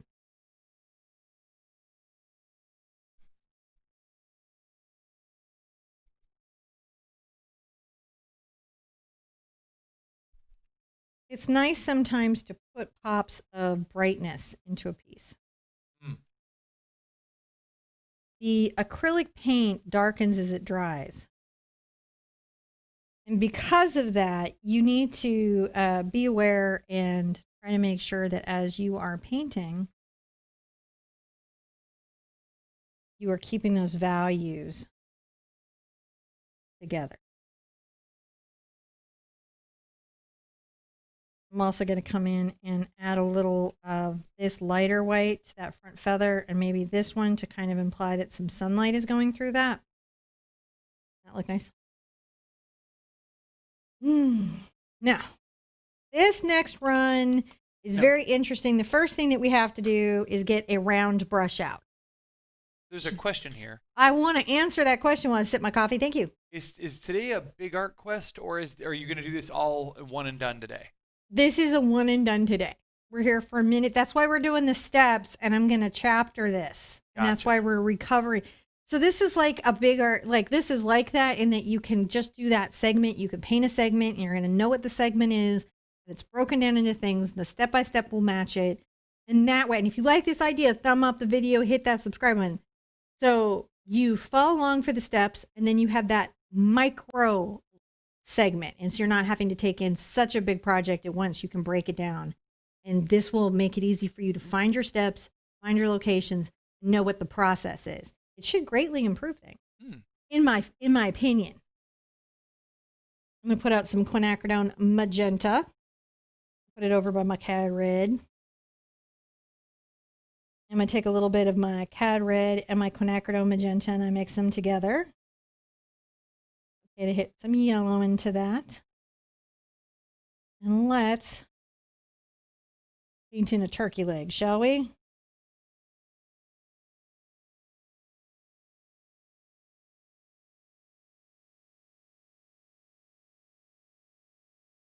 The turkey leg is thicker, as you may have noticed when you've eaten one, thicker closer to the bird.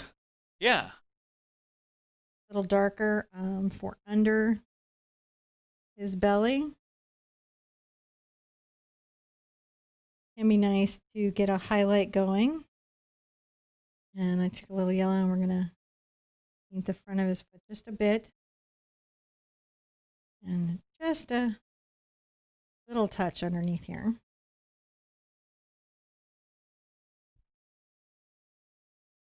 A little more magenta.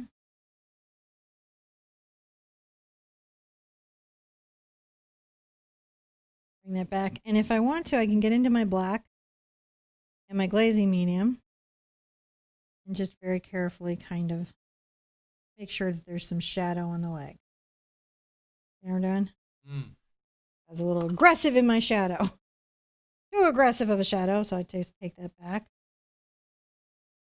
There we go. You want to really know that you've got your little turkey legs here, so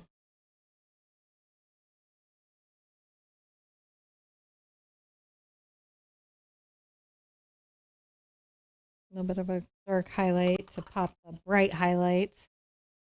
I'm going to get my white. And I'm going to tap up and down. Tap, tap, tap, tap, tap, tap. Kind of creating that rough turkey leg skin. This one is just a little bit of a highlight kind of hidden here in the grass. When I have those in, then I can start to put in my belly, my belly. I'm going to get my brush. And we're going to start with some brown and black. Okay. Oh, you got little drippies on there. No, I don't. They're away. Actually, I'm going to look at it like this because I want to kind of capture this correctly. So we're going to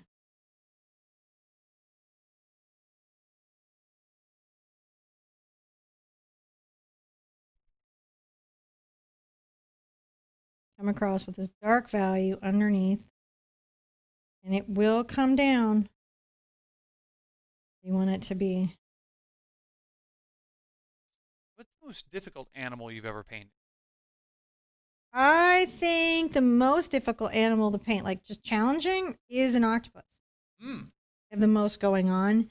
They require a lot of different skill sets to really capture the creature well. Yeah. And a lot of different textures, and there's a lot of detailing you just really have to do an octopus. I would say he's one of my more enjoyable paintings that I've done. Oh. I'm going to get a little bit into my brown and kind of tap that in there. And wipe off some. Now, from his little turkey gobble, gobble, gobble, gobble, gobble, right? There's this little, we got to bring that down there. His little center line.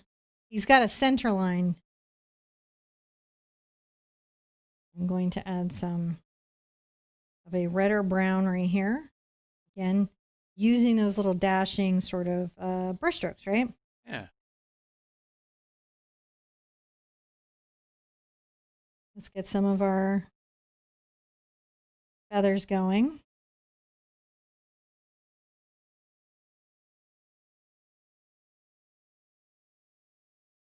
And these will layer out over previous layers of feathers, as you can see there. Layer out over previous layers of feathers. My white is drying out on me super fast today for whatever reason, so I'm going to put out some more fresh white. Just because sometimes my white just dries out on me super fast. On days that you have your paint drying out on you super, super fast, you can use things like a wet palette. You can do misters. You can put a humidifier next to your palette, and that will all help. The other thing that you can do is not put out as much paint as I am. Oh, that's true. You know, so that you're not having to struggle with any of that. Now I'm going to come in and, you know, maybe a little blue into my feathers. I'm going to wipe out some paint on my towel. Grab some brown, kind of a mix.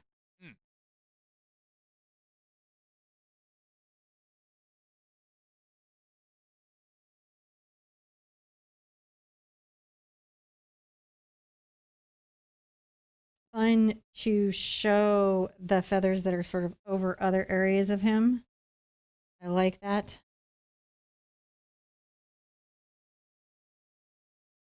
I even get into, like, say, the yellow. That's my yellow ochre. Yeah. Just make those feathers colorful. And even though we're going to be coming back with quite a lot of black to show the feathers being fluffed, right? You still want to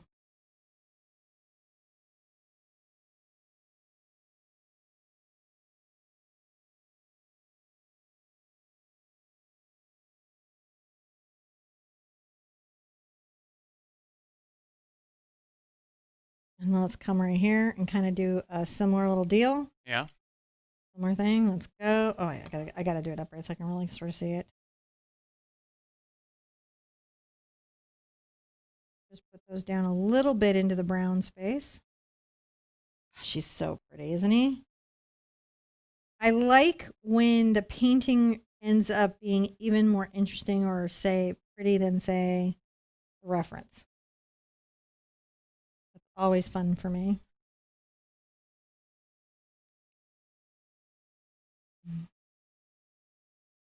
I do need to come around here and kind of capture this rounding, this perspective rounding that we've got going on.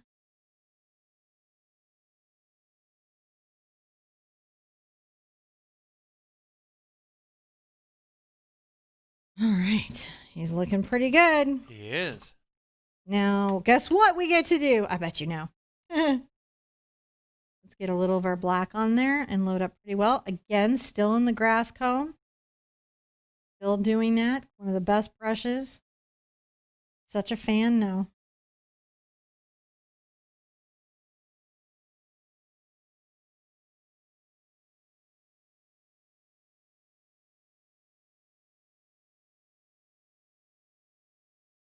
Adding these little touches to the feathers that are out here.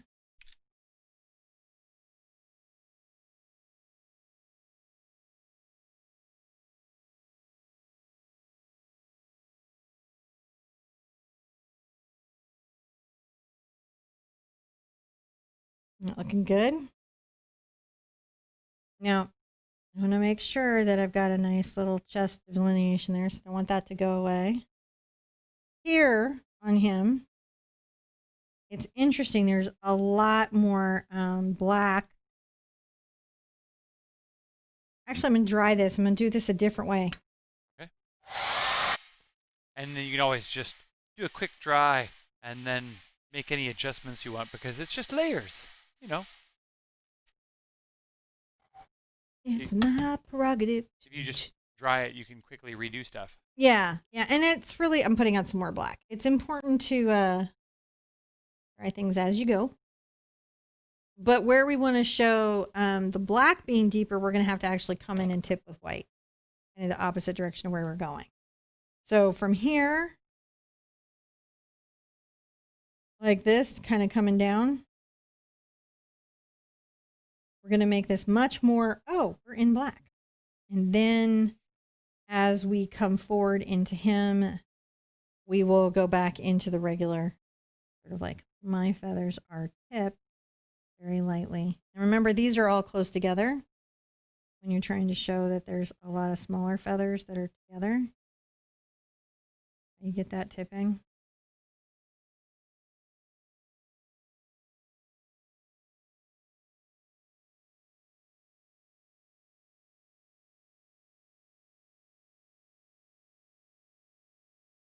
You do always want to kind of show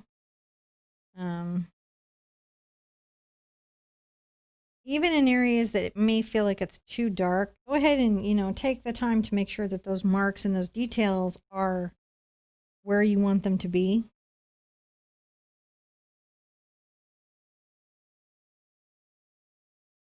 This is much more coming around the corner. It comes at a more extreme angle, as you can see. And more on the tip of this brush.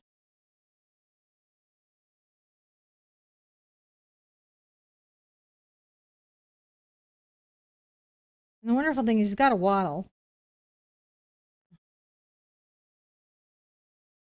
How's that? Now, right here.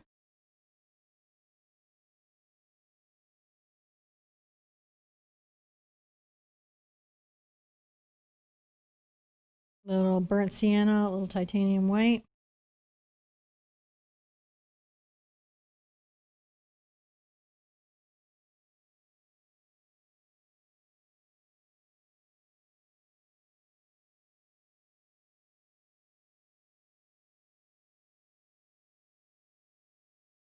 We just have less there. That's where the deep shadow is.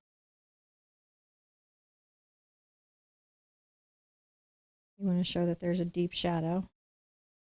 Some highlights. The feathers, especially through here.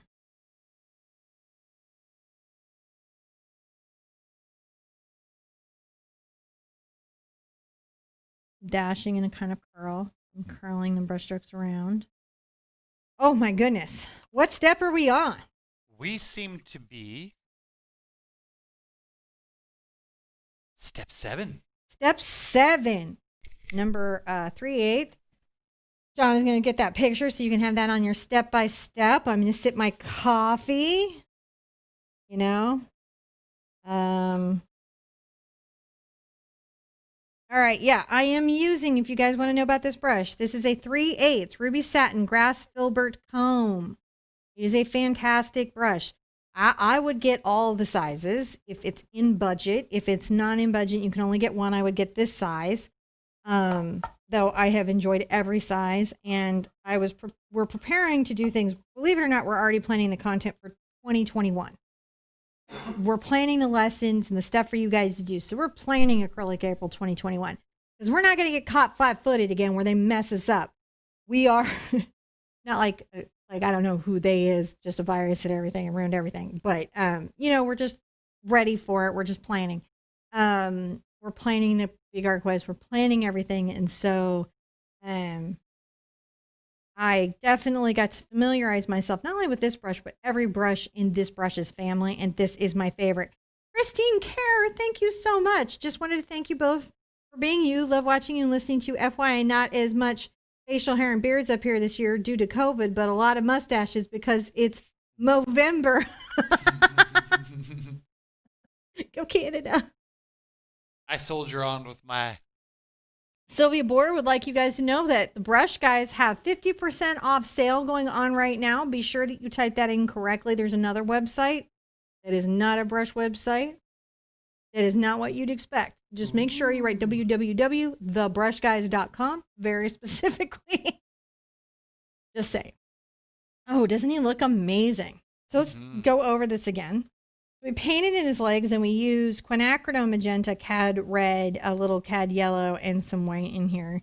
And then we even got a little black in to sort of create this shading up into where his little legs are going up into his body. We added a little highlight up the front, and we did some darker feathers down at the base. And as we pulled up, we lightened them. We made them smaller and curled them around as we went through here. I had to go back and sort of paint this out because we wanted that to look like it was, the feathers were kind of like opened and shaded. And so I had to go back and add a little more dark to that. I can't believe we're at the stage where we are, where we're going to be starting on his face. It's kind of exciting. It's also kind of going to be my number 4 round, the Art Sherpa number 4 round. And I'm going to get a fresh water if I have one. Yes. All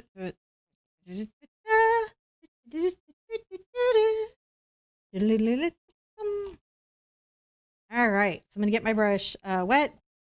And the first thing I'm going to do is I'm going to paint the wattle. On the base of the wattle is going to be cad red medium and quinacridone magenta.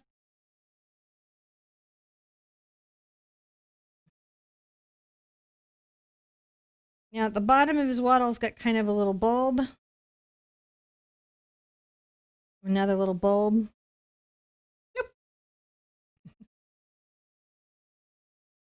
And it's important to remember that the wattle is very rough and bumpy. I'm going to just tap my brush up and down and just sort of make sure that I don't give him a neat wattle. Thank you, Jean. Thank you, Jean. Thank you, Jean Thompson. I like your hair. Thank you. And then I got it. It's looking so fab, says Allison Hockey. Thank you, Allison.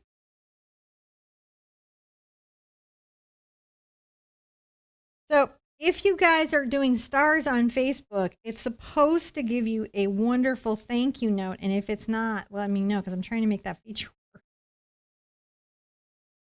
We're working on all the features. Well, my mom just taught me to say thank you, so how that is. I'm sure your mom did too. Your mom seems like a big thank you person. Yep. Generation of thank you cards. All right. There we go. So we've got the basis for the wattle in. Then under his eyes is spectacular blue. I'm going to take my phthalo blue, and I'll go ahead and use my zinc. You could use titanium white, but I want to, actually, let's make it a turquoise. Right? First layer's the darkest one. That's going to come down the face a bit. This is where like stuff like vultures and everything end up being super pretty. Over the eye some. We're going to pop that a lot. This is just that first layering. Okay, and then let's take a little of our white that we put out earlier, which is again already drying. Man, it is drying out fast on me today. I'm going to get a little of my yellow ochre. And going to paint up here over his head.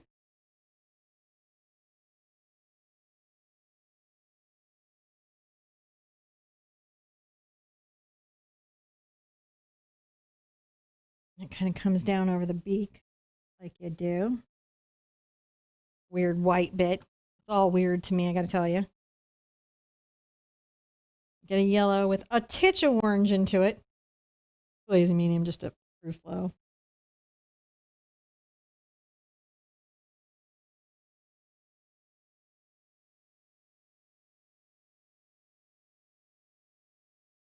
And just a little bit of beak going. Isn't that fun? And let's get some of his black eye in there.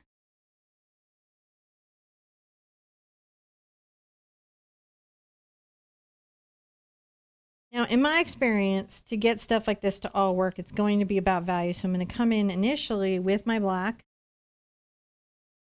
Go under the wattle.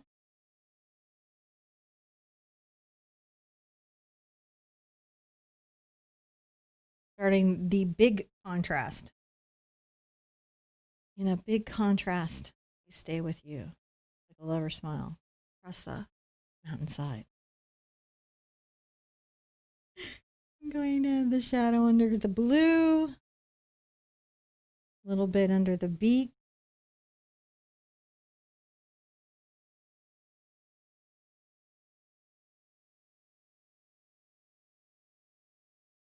So already that helps us sort of see those different things, because this is going to be about getting those values right.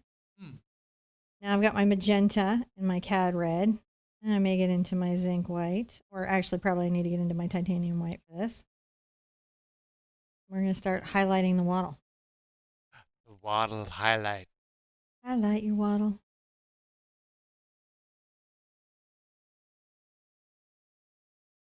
Little wiggly marks and dashes. Wiggly marks and dashes matter.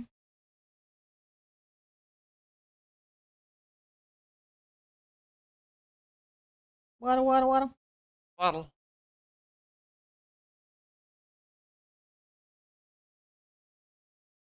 I think it's mean that they say the bird says gobble, gobble, gobble, because it's like the bird is consenting to you eating it. Like this is like Hitchhiker's Guide to the Galaxy. Yes, eat me. You're at the restaurant at the end of the universe where cows are like, consume me. I gotta tell you, anything asking me to eat it would completely ruin the experience for me. Would not love it. I was watching The Mandalorian, and I have to say, one of the best things about the Star Wars universe is the food. Yeah. The baby, the child, and the food has just been a thing. And oh, I saw something. Here's an art assignment for you guys. Like you need one, but if you're watching now, you should really do this.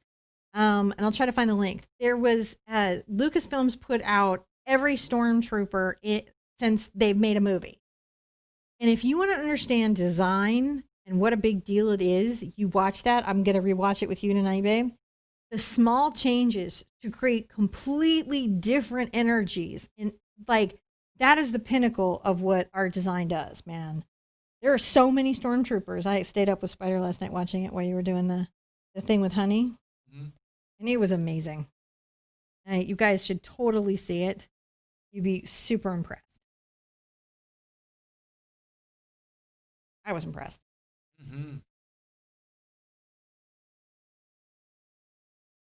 I like how you're doing the highlights. Yeah, we're just getting some little waddles in. Respect. Respect the waddle, sir. It's the first highlight before we add the white highlights to really pop it. Now let's get into our, our turquoise color, right? Which is the little bit of blue and a little bit of green. And now we're going to get tons and tons and tons of white into it. We need a very light color. But you can see that.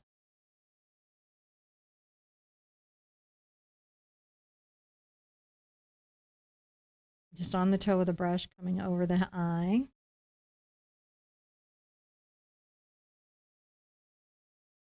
And a little bit under.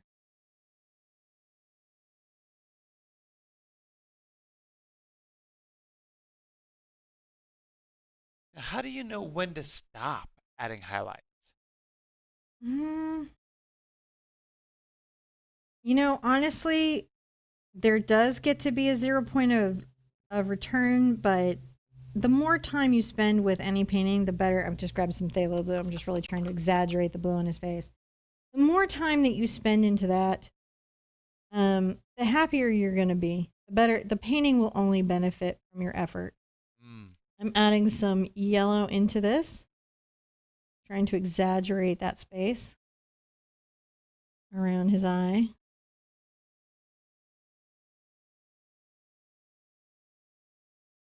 Because I want the blue to really show. And then he's got a bit of, get the skin off that white. Wow, my white is skinning so bad today. I am trying to improve its flow, so I'm going to add some water. Come to the top here.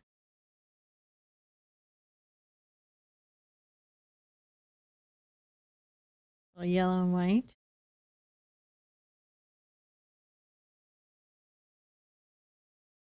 Get some yellow right here and kind of come in and just capture some of the beak. Some of the beak. Now, I dropped on my. I'm going to put my fluid white out again. And while that's having a moment, I'm going to get into my brown.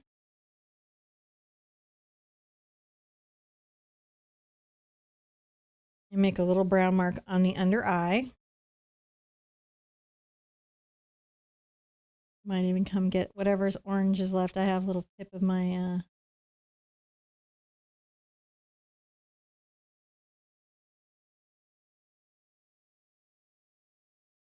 little bit of that there.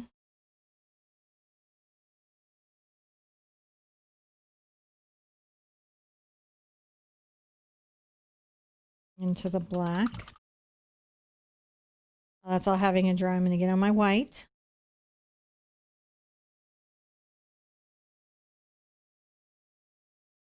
We're going to add some pops on the wattle of the bird. We're so close to done.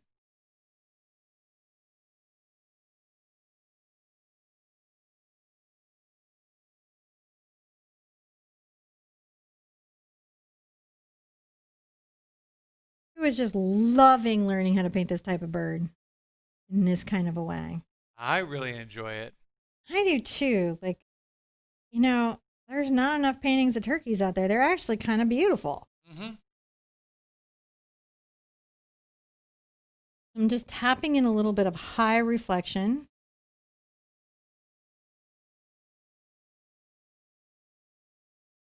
This will also help wrinkle up the wattle. You're trying to wrinkle your wattle. Wrinkle it. Yeah.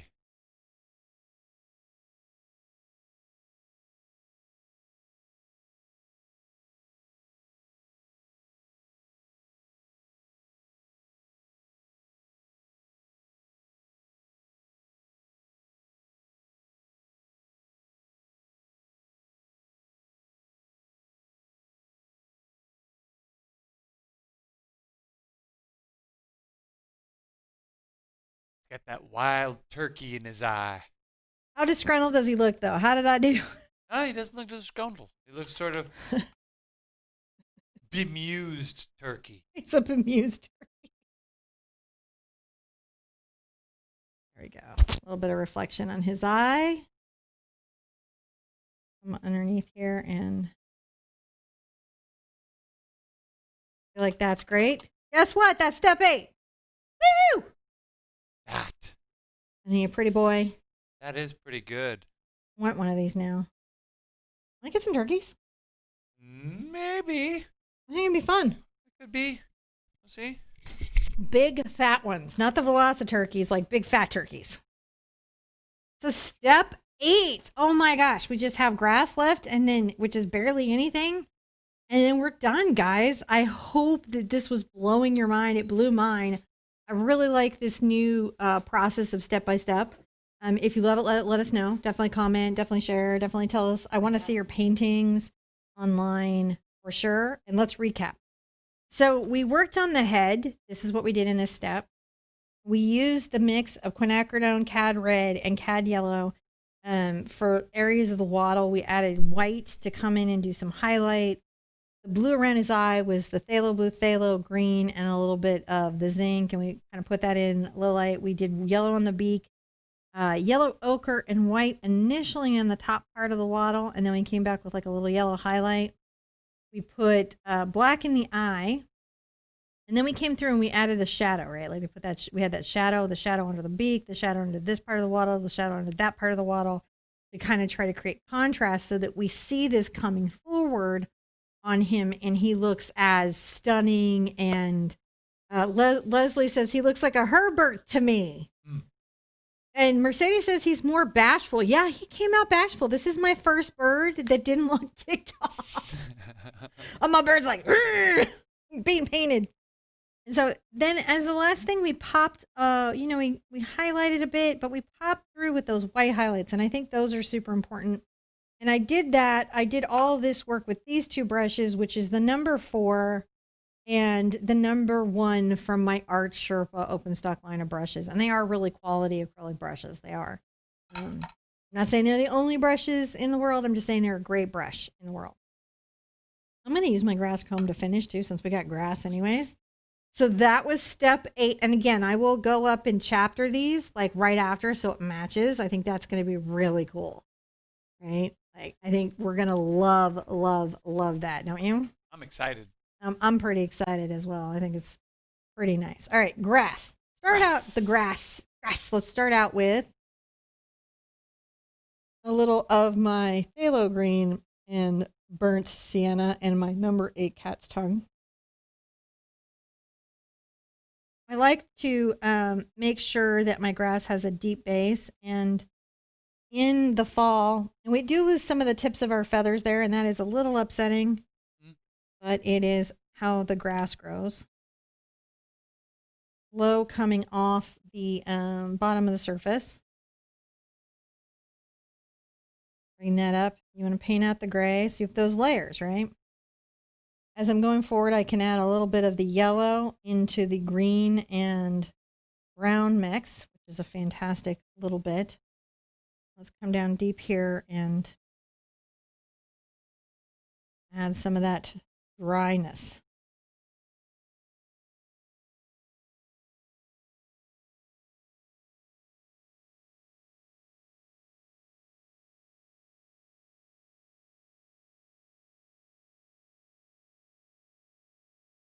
Little flicking strokes.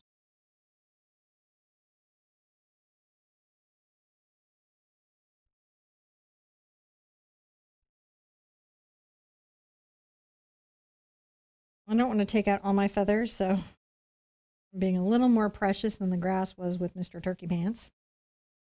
You can always go get more green onto your brush. You just want to avoid getting it a bright green because it's, you know, fall season. It's kind of end of season. So it shouldn't have that too much. I'm going to come in and take my grass comb for fun. Load up quite a lot of yellow into the mix and maybe some white. And water. So it's got a nice flow. And then I'm going to come here and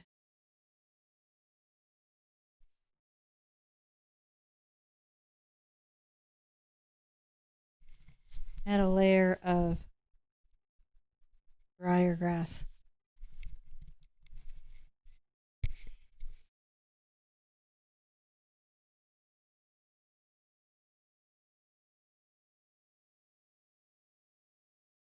Just on the grass comb. Grass comb's probably just sold out everywhere. But they really are the awesome sauce.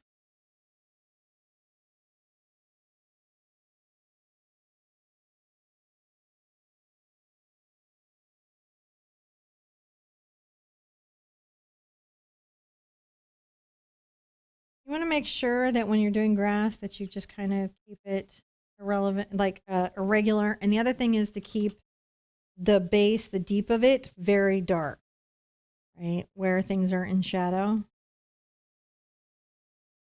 Might go more into the brown.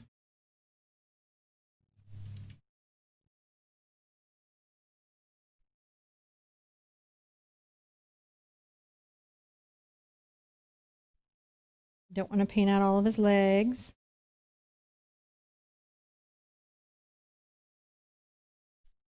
Maybe get a little bit of yellow ochre. And it also makes a very deep green gold, which is more reminiscent of fall. I think we're there, guys. I'm sad to say it, but I think we are. Oh, man. Gobble, gobble, gobble. Step 9. Give us a step 9, sir. Step 9. We can do that. Oh, is that our final step? Oh, no. I guess we just did 8. We already did it. Oh, my goodness. Yeah, this 9 is the final step. Yeah. That's how you want it? I don't know how, because we did. So what it is we there we go. Because we did 1 at the end of 1 instead at. There we go. There you go. You can show your. Oh my goodness! You know what? I realized we did all the steps at the end of the step. Did you notice that? Before now, I'm adding a signature. I'm adding a little signature.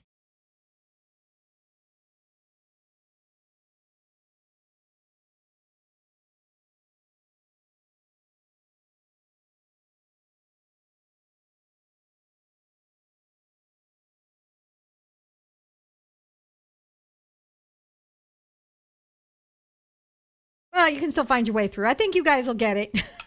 I think you guys will get it. Suzanne Zimmerman loves his beard. Sharon Ashcroft says he's beautiful, Cinnamon. Amazing job as always. I cannot wait to see y'all's. I think it's going to be kind of just super lovely to see what you guys do. And I think he looks really sweet and in his natural background, doesn't he? In the natural background. You know, so I think we're good, and we're gonna get that last picture, and we'll make the step by steps, and that should help you guys kind of get through it. And I will, I'll